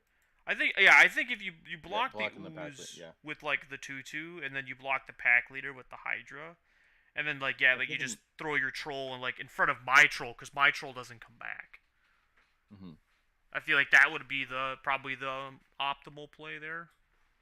Hmm. But I don't think that was going very well to begin with though, because then I still get to untap with the scavenging ooze, right? So all right, well, Jaffer, you weren't able to beat the Gauntlet, but you do have one more match left on the list here, which you get to play against the most fun deck in all of Explorer, which I actually think you might have a decent matchup against, given what I've seen from your deck. It's Rakdos mid range, Yep. which again you have access to the Um, deck list. Please look at it. that matchup might be bad, but might be all right. I think game one is pretty rough, and I think game two, if you can land like the turn one Sanctuary, where I just have no way of getting rid of a Sanctuary, then you could probably like play out. It'll be a grindy game, but it'll be I think it may end up being favored because you're more threat dense than I'm removal dense. So if Hmm. you're drawing extra cards, your chances are going to draw more threats than I draw removal. So eventually something will stick. I'm just restarting Arena quick. I'm really sick of this audio bug that Arena has right now. Is it the one where you get no audio at all? Yeah, Yeah, I have gotten no audio this whole time from Arena. I honestly I and gave up on trying to fix it. for me, if I start getting no audio, it's gonna crash probably within a couple of games. Oh, interesting, because I actually get no audio ever Hmm. since the recent patch. All right, sent So, you a challenge. but I haven't had any issues with crashing, luckily. So I've been It's mostly when I'm streaming. conveniently right. Yeah, like it's the game that crashes, and Mm-hmm. I've spoken to other people that run into that too. Oh, I'm not Um, surprised. I mean, it's Arena. It's not exactly known for its high quality functionality, right? hmm. Never has been. Sadly, never will be. Oh yeah, Blood Tithe Harvester. I love how of all the cards out of Crimson Vow to make an impact, right? Was Voldarin Epicure and Blood Tithe Harvester. Isn't that And like if Voldaren Epicure didn't make the Blood token, I don't. It would not be seen play. I don't think. Oh no, I think if it was just a like another 3/2 with some kind of ability that wasn't exactly what this is, because this card feels like it does just enough, Hmm. and it does just Like enough more than the other 2 mana 3/2s. But you do to be see fair though, Tenacious Underdog starting to get played. it didn't really do anything until we got. It didn't do as much as it does now until we got Fable the Mirror Breaker.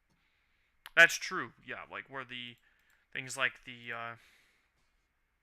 token definitely like the blood token being a little more relevant than it was say you know Like if you get to live the dream and you get to untap with the Kikijiki side and just have a Blood Tithe Harvester, just each turn a kill spell mhm. with more blood you're making, that's just really good. Oh, for sure. I yeah, that's just It's honestly just kind of nuts how good it can be. Huh. Yeah, I think I'm just on. Just gotta eat this dude, play this dude, eat one of these dudes, play that thing. Definitely not great. This is definitely a matchup where I think Old Growth Troll really shines. It's much better, like when you, of course, when the devotion matters, right? Hmm. And that's like, but like just the fact that this can ramp you into bigger things, especially in a deck where you're playing like Voracious Hydra, it's especially terrifying. It's also no good way for me to stop its ability. Even when it, yeah, you just got another one. All right. I do like how there's no way to interact of like the Graveyard Trespasser attack an Mhm. ETB on an OGT. Like, say if you try to attack and then in response to the trigger, like blow up the OGT and try Mhm. to eat it with the trigger. Like, for some reason, I thought you could do that for a while when I was playing Rakdos mid range at first. I don't know why I thought that. Yeah. Yeah. It's just like you definitely like the timing just doesn't work out because there's definitely no scavenging ooze, right? Like that's Hmm. it's very it is a good card. This is another card that I feel like it does just enough that it ends up being really good in a lot of situations, but like it's Trespasser is an amazing mid range card.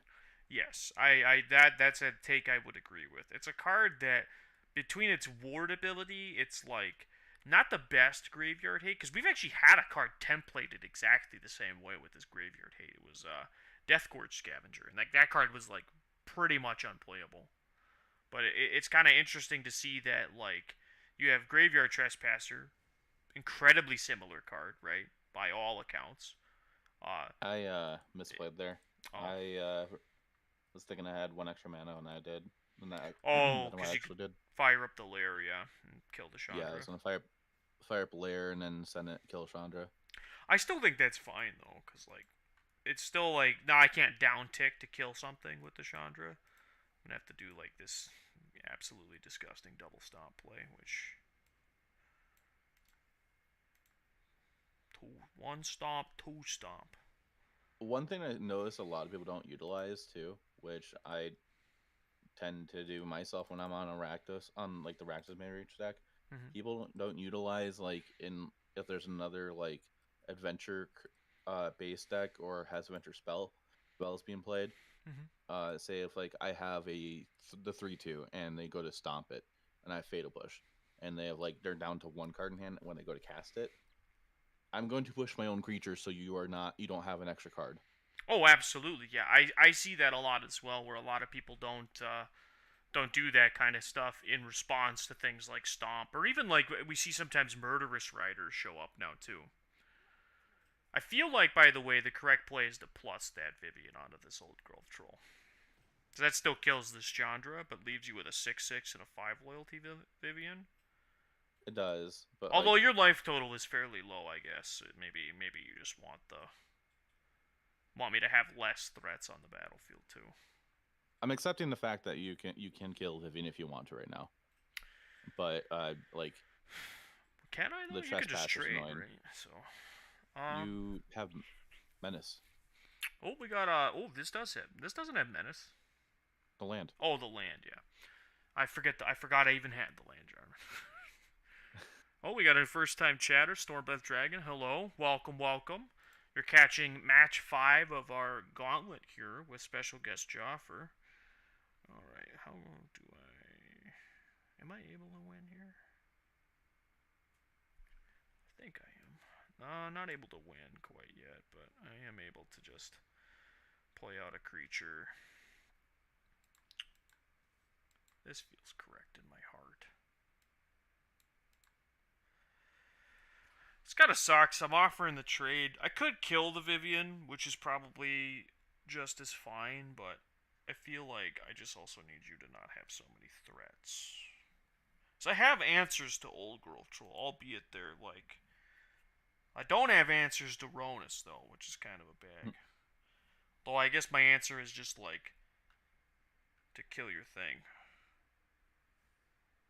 To kill all your other stuff. I don't think you can attack here, can you? I suppose you can I always don't think chump so block either. with Lair of the Hydra. I can, but I don't think I can afford to still. Fair. Yes, Grody. Yeah, I just have to pass.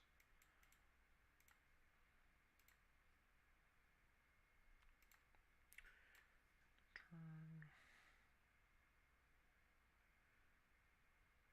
Gross. I forgot that. I always forget you can do that at instant speed, by the way. Yeah, if it was sorcerer speed restriction, that would be kind of annoying. Oh, I set the wrong stop. Of course I did. I think you're gonna win this game. So Mm, I made a mistake. 5, 5. Hmm. I mean, you're not gonna win this turn, right? But you're definitely gonna win next turn.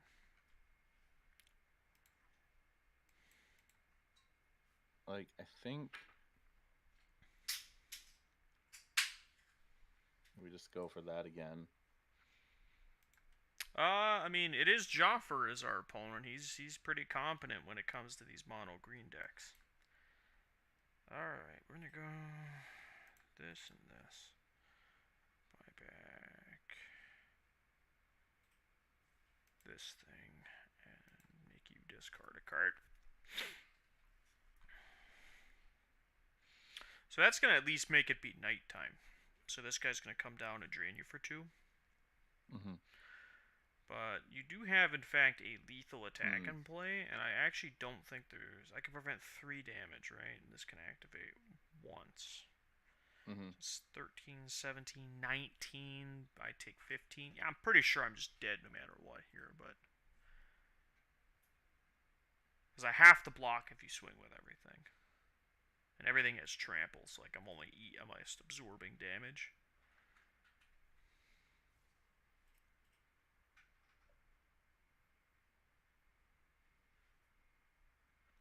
Honestly, Umtank, you say it however you feel is correct. It's kind of like the I say tomato, you say something that's grammatically wrong. We've got some questions on how to actually pronounce your handle, Jaffer. I pronounce it Jaffer. You pronounce it Jaffer. Okay, interesting. Exactsies. Okay. I think Jaffer sound. Yeah, yeah, you got me. Yeah, exactly. There is not a way I for me to have prevent all of that damage. I have spoken to some people that are in like more of the southern states and or have just a very strong southern accent, Mm-hmm. and they tend to pronounce my online name as Jaffer, like, Jaffer. and then toss on top of that the southern kind of accent as well. It sounds kind of funny. I'm not trying to make fun of their accent or anything, but just the way it comes out when they pronounce it, it kind of does sound funny. Yeah, I will admit it does actually sound kind of funny. Actually, I don't think my sideboard is actually all that well suited to dealing with you. And remember, you have reference to my deck list since this is Hmm. one of the ranked decks. I see a couple cards you could bring in against me. I see a few as well, but it's also there's an issue of I don't actually have that much I want to take out either. But there's stuff I actually let me correct myself. There's a lot of stuff I could take out here that wouldn't necessarily be incorrect, but I think it's a very play draw dependent matchup on how I sideboard.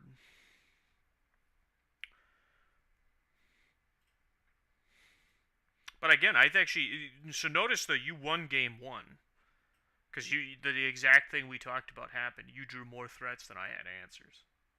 Hmm. And I think that's the key to you winning this matchup. And that's why I think your deck actually, I think it's slightly favored, but like, I feel like on the version of Green I'm on, you have more of a chance. Like Rakdos has more of a chance. If I was on, say, I call it Devotionless Devotion because we don't have Nykthos. I have mm-hmm, a mimic of Devotion in Explorer that I tend to play here and there. And Rakdos does have trouble against that kind of deck, but mm-hmm, not as bad as the Pioneer build has. sure, I could see that. Fortunate double mulligan here for me. I think these are my. Both of us. Yeah, well, Storm Breath Dragon. Actually, yes. Funnily enough, Jaffer and I actually play Pioneer a lot together, offline in paper. Typically, we play at least in our locals, and even recently, we started traveling to RCQs RCQs together. and stuff. Yeah, so I do play, and I do play a bit of MTGO, like on my own time, but it's not something I actually, I specifically stream. So yes, play a lot of Pioneer. My favorite format right now. Outland Liberator. That's fair.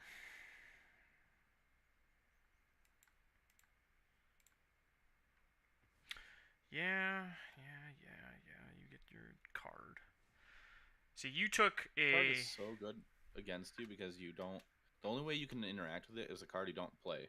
Hidetsugu Consumes All. Would probably Oh, be the. that too. That's like the best answer a deck like this would have, and that is a card that I think this deck.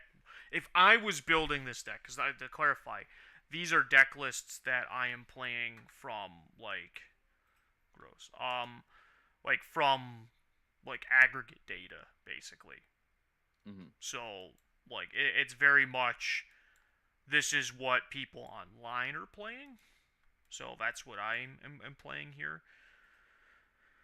Oh yeah, eat my blood token. You'll probably just use it. Yeah, I mean I think at this point I just kind of have to. It would be bad for me to not use it. With that play, I kind of forced you to do that because if you got your Fable out, then I'd just be able to blow it up in the backswing. Yeah, there is no way for me to like realistically just not just have be forced to answer that. Kind of similar to right now, where I'm gonna have to just kill this and let you draw a card.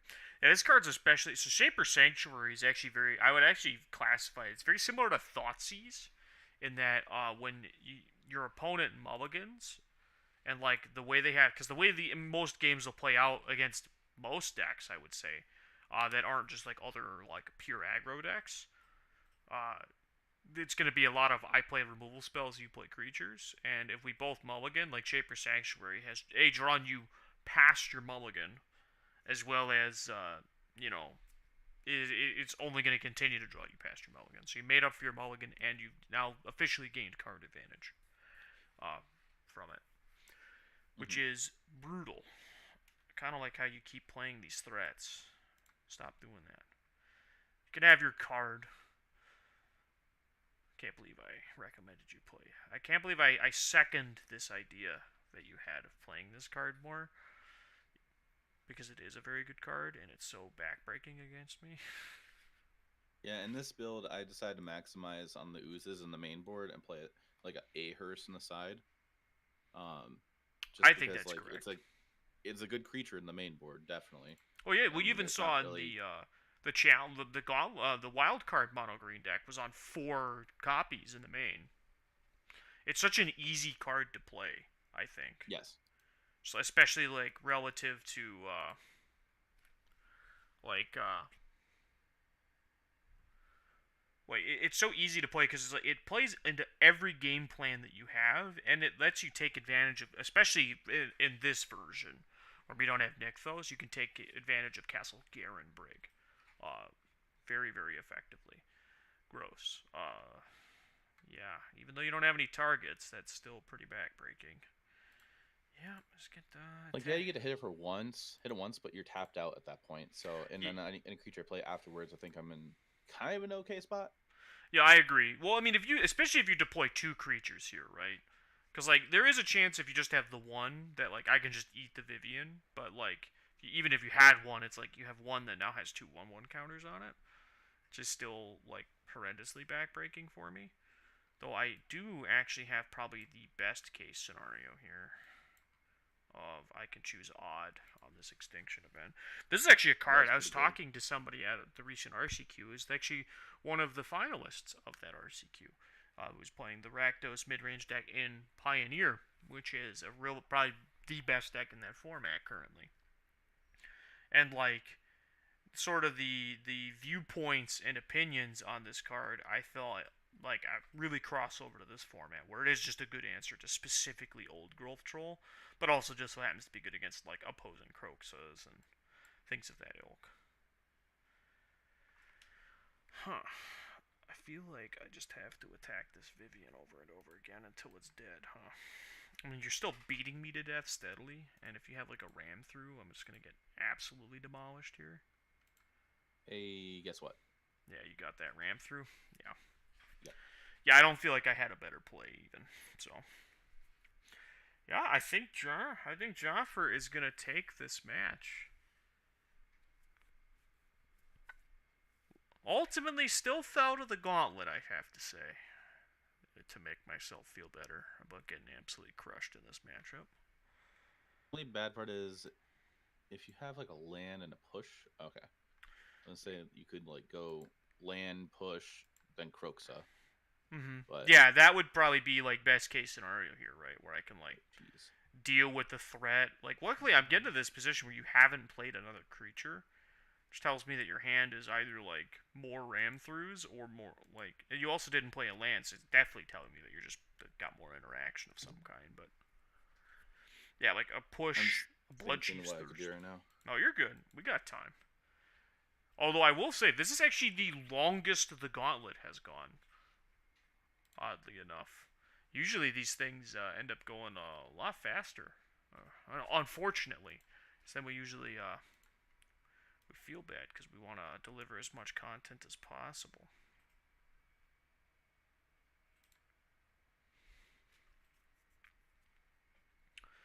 Yeah, we're just straight up wishing for stuff at this point, and it's a Carney T.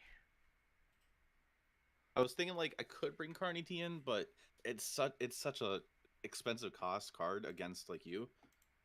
So I felt like it's probably just better to try to wish for it if I get the chance, which seemed doable right there.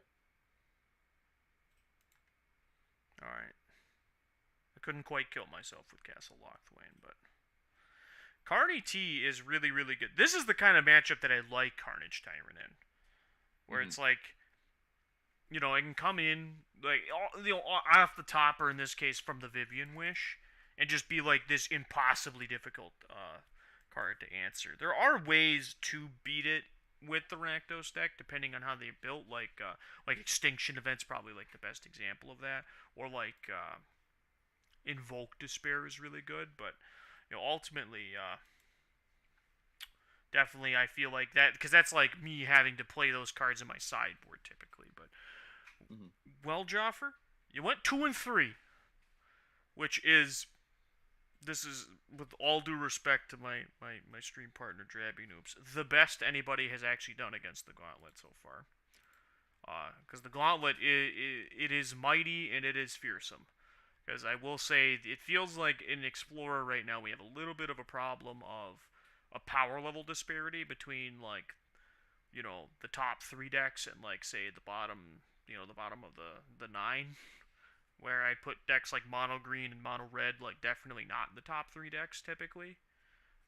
Usually they're in that like the top 10, and it definitely feels very much like as it goes higher, certain decks just get better, especially things like Rakdos mid range. So after playing through the Gauntlet, so you played all five matchups. Of course, went 2-3. How do you feel about how you performed in the Gauntlet today? I feel like I performed fine, except for like there's like one or two misplays that kind of did determine the game. The mono red mono green matchup just kind of were just play draw dependent. I felt like, Mm-hmm. and I couldn't do much about that except for like that one block. But at the same time, you had so much power on the turn afterwards Mm-hmm. that wouldn't have mattered really. Um, Mm-hmm. but in the what was the other match? Just blue eye control. I just didn't have enough threats early enough. It felt like, and you had a lot of answers. The Mm-hmm. dream trawlers really hurt. Yeah, just like I played multiple sweepers into a Dream Trawler because that's definitely like where, because like we talked about against red black mid range, right? You have more answers. You have more threats than this deck has answers. Your threat density is a lot higher than the removal spell density. And then but like kind of the reverse is true with like blue white control, where like you're very threat dense, but like my whole deck is answers. which is why I feel like those are very like very opposite style of matchups for your deck. Because notably, by the way, I just want to point out, though you did lose the blue white control, you actually beat Rakdos Sacrifice and Rakdos Midrange, which are those are the top three best performing decks based on current untapped.gg data for best of three Mm. Explorer. So the fact is like you actually performed, I would say, very well against the very established part of the metagame, which are these Rakdos variants as well as blue white control. Because I don't think you necessarily had a bad like where blue white like absolutely destroyed you. There were definitely games where you were like probably like one brick on my side away from actually just killing me. It was just very much it broke my way in those games. Overall, how do you feel about the deck you brought? You know, this mono green stompy build that you're playing. I feel like it's fine. Against like say Blue Eye Control, the build you were on, I was surprised to see two Dream Trawler.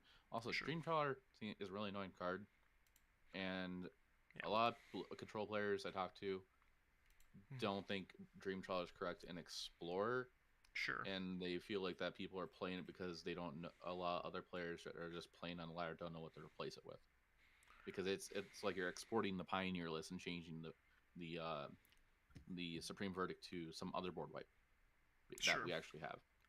Yeah, I would But agree with that take. That is my impression that I get from a lot of these lists. Because though Dream Trawler, when it wins really hard. But it definitely feels yes, like if you're gonna play a finisher in your control deck, this is probably less than ideal. Because it definitely is really bad against the other control decks. hmm I'm a little I mean, like surprised not you to could see play like like Hullbreaker Horror yeah, I was gonna in a say that lot you of could these just play decks. Hullbreaker Horror like one in the main, maybe one in the side, or just one overall, and then you just like it flashes out on your end step while you're Yeah. tapped out, and now Well, I bounce everything you play. exactly. Well, not even when they're tapped out, because like it just is uncounterable. Yeah. You know, and like a lot of the answers, like there's two fateful absences, right? But even like Nezahal was a card people were actually playing for a bit. Mm. And like that card's also like a massive beating because if it just comes down, it's pretty much unanswerable entirely on the battlefield. Uh, hmm so yeah, I definitely agree. But yeah, this definitely feels like if I were to like one of our viewers was to go and play your deck, this is probably the matchup that I would advise them is probably like not within their favor. Not unwinnable, right? Not like it's a hmm 70-30, 80-20 kind of matchup, but it's definitely like a 60-40 favor of the blue white control deck, right? Or like they just have sweepers. Sweepers are super effective. Hard to play around all the sweepers.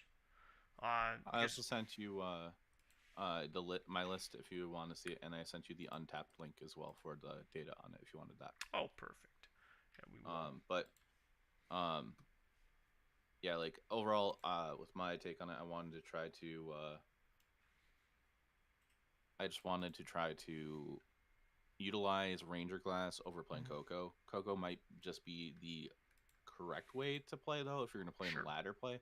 Tournament open decklist tournament play because all arena tournaments like 99% of the time are open decklist. Yep.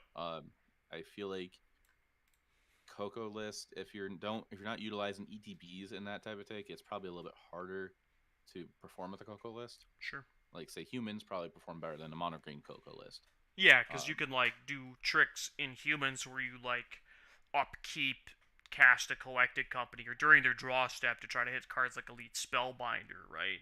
Or you mhm, can hit Brutal Cathar, or whatever effect you're trying to hit. Yeah, so I definitely agree with you that I feel like in an open deck list setting, once your opponent knows you're on collected company, there's a million things they know you're not going to be on, and then just being able to see your deck list, it's like, well, I know that they're only trying to company out power and toughness, and mhm. that's easy to play through if you know what's coming, right? So you just play around it. I feel very similarly about cards like Settle the Wreckage. Like once your opponent knows you have it, they can very easily respect it. But At the same time, when it comes to settle though, say like if I'm playing against a settle deck and it's excuse me open deck list, like I will play around it as much as I can, mhm. but then it does get to the point that you can't play around it.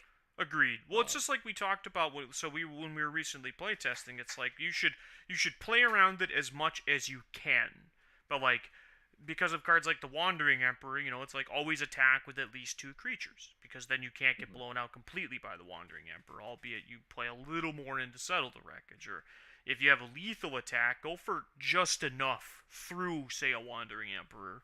But not so much that you lose your entire battlefield to settle the wreckage, right? So there's Yeah. like, you know, different ways you want to kind of be very disciplined in how you play through a card like that. But yes, you're absolutely right. There is a point where you just got to be like, you got to make them have it, right? That's a very valid way to play the game. Well, I think this is overall a success. Despite you didn't get the 3 out of 5 right to say you won the gauntlet, but I do think that you did beat 2 out of the 3 ranked decks, and I think that's a win in of itself.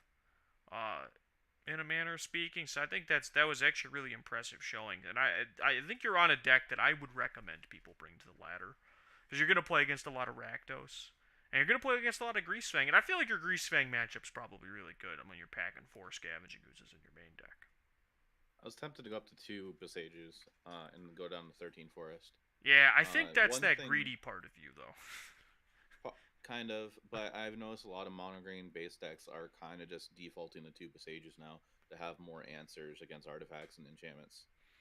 But I do play very greedily. Maybe actually you go down to 2 layers and stay at 14 Forest if you do that.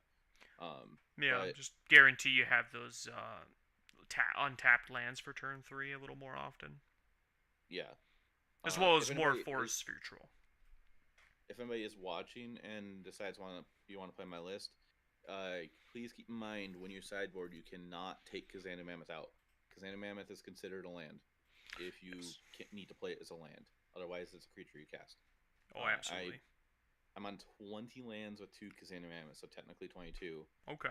with 4 drops, and Voracious Hydras, because I want to be able to utilize Ranger class as much as I can. Yep. So you want Which many creatures as you can fit.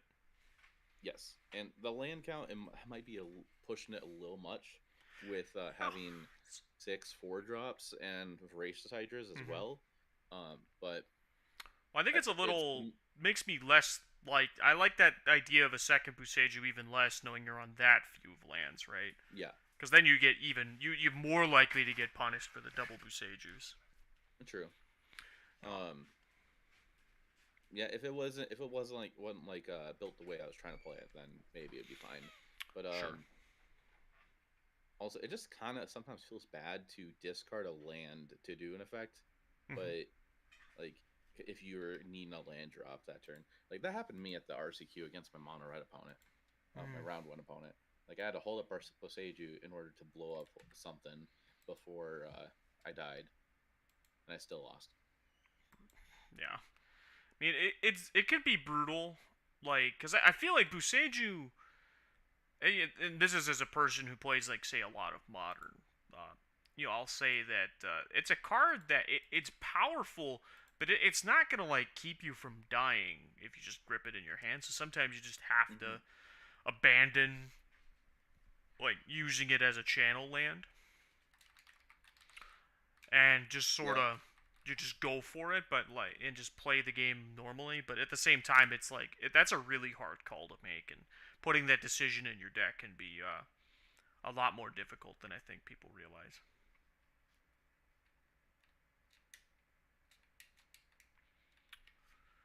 So overall, I feel very positive about this. So Jaffer, I keep mixing this up because I'm not used to having you on stream, but ultimately, it's been a pleasure having you on. Of course, you're a part of the DGen streaming team, so I do have to give you your time to plug whatever you want to plug while you're here. So, of course, do you have any upcoming events for DGen? yeah. Actually, there's a non-Degen event as well. Is that okay if I bring that up? Absolutely. Plug whatever you want to plug that you, you think is within reason. Okay.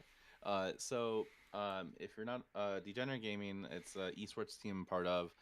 If you enjoy playing tournaments every month, we do host a monthly open tournament. Usually they're like 1Ks of like $1,000 in some type of like gift cards or gift support, or like for like Cool Stuff Inc. or Ultra Pro. This month we're hosting a Pioneer Open on Moto this upcoming Sunday, where it's $500 in cash prizes, and I believe it's almost $500 in Cool Stuff Inc. Uh, prize Mhm. support as well. So it's only $6 to play in that. So you can definitely check that out if you want to. I can grab a link and toss that in your chat if that's all right. Absolutely. Um, and then another thing, if you happen to enjoy Explore, if you can't play on Moto, I actually am hosting myself a community tournament for my community. I actually open up to the public now. It was you had to be in my Discord server to join it, but now it's open to the public, so anybody can join it. Um, that there is a it's an Explorer Open where top four gets prizes. It's not cash. It's like gift cards of your choice out of some brands I've listed in the words are hard in the rules and stuff for that. So there's only like 8 people registered in that, and there's 3 people registered in the Pioneer event. But there is more than likely going to be more people signing up the day of, because that's how we're all with Magic. So definitely go check those out if you'd like to. There's the Pioneer Open, and then here is the Explorer Open event. And like if you're just free on one of those days, it's decent value of the prize support, I think. And plus, Mhm. it's tournament play. Tournament play, in my opinion, is more enjoyable than playing like on a ladder against. Sometimes it feels like a mindless match. I can definitely agree with that. If I can recommend anything to anybody, it is definitely that you should enjoy how Magic however you want to enjoy it first and foremost. But I definitely Yes. recommend to people who like to play, games with stakes, right? Any tournament you can play in is a good idea at that point if you like playing games with stakes, obviously within reason. So I'd highly recommend. Boy, I personally haven't had the opportunity to actually play in one of these DGen streaming events, but I do watch them when they are available to me to watch if I'm free but not able to play. So of course, I highly recommend checking those out. And then of course, if they want to find more information, of course, about your stream, they can check you out at. Is it just at Jaffer now? Yeah, so if you ever want to check out my content here on Twitch, it is twitch.tv/Jaffer, Jaffer. And then if you want to check out my content anywhere else, it is going to be Jaffer MTG, Jaffer MTG. Like I'm pretty active on all my other socials. A little behind on YouTube, but I'm going to be working on that again. But feel free to check me out there if you'd like to. Uh, and if you have any questions about, like, say, mono green or whatnot, because a lot of people tend to ask me about mono green. That's pretty much what I play 90% of the time. Feel free to shoot me some questions. Well, welcome to being pigeonholed, my friend. Well, it's been an absolute blast. Can we ever expect you to try and run the gauntlet again? Uh, yeah, if our schedules line up, then totally, I can totally look into doing that. We'd be happy to have you because it's been an absolute pleasure. Of course, we're going to sign off there. If you want to see any of the deck lists that we played tonight, including both Joffer's Mono Green Stompy, any of the Gauntlet decks, and of course even the wild card decks, you can type exclamation decks in the chat. You'll get a link to our Moxfield page where you can not only see tonight's decks, you can see previous Gauntlet episodes and the decks we played there, as well as the Challenger decks. And you can even see some of the decks that I play personally when I'm playing things like Pioneer or Modern.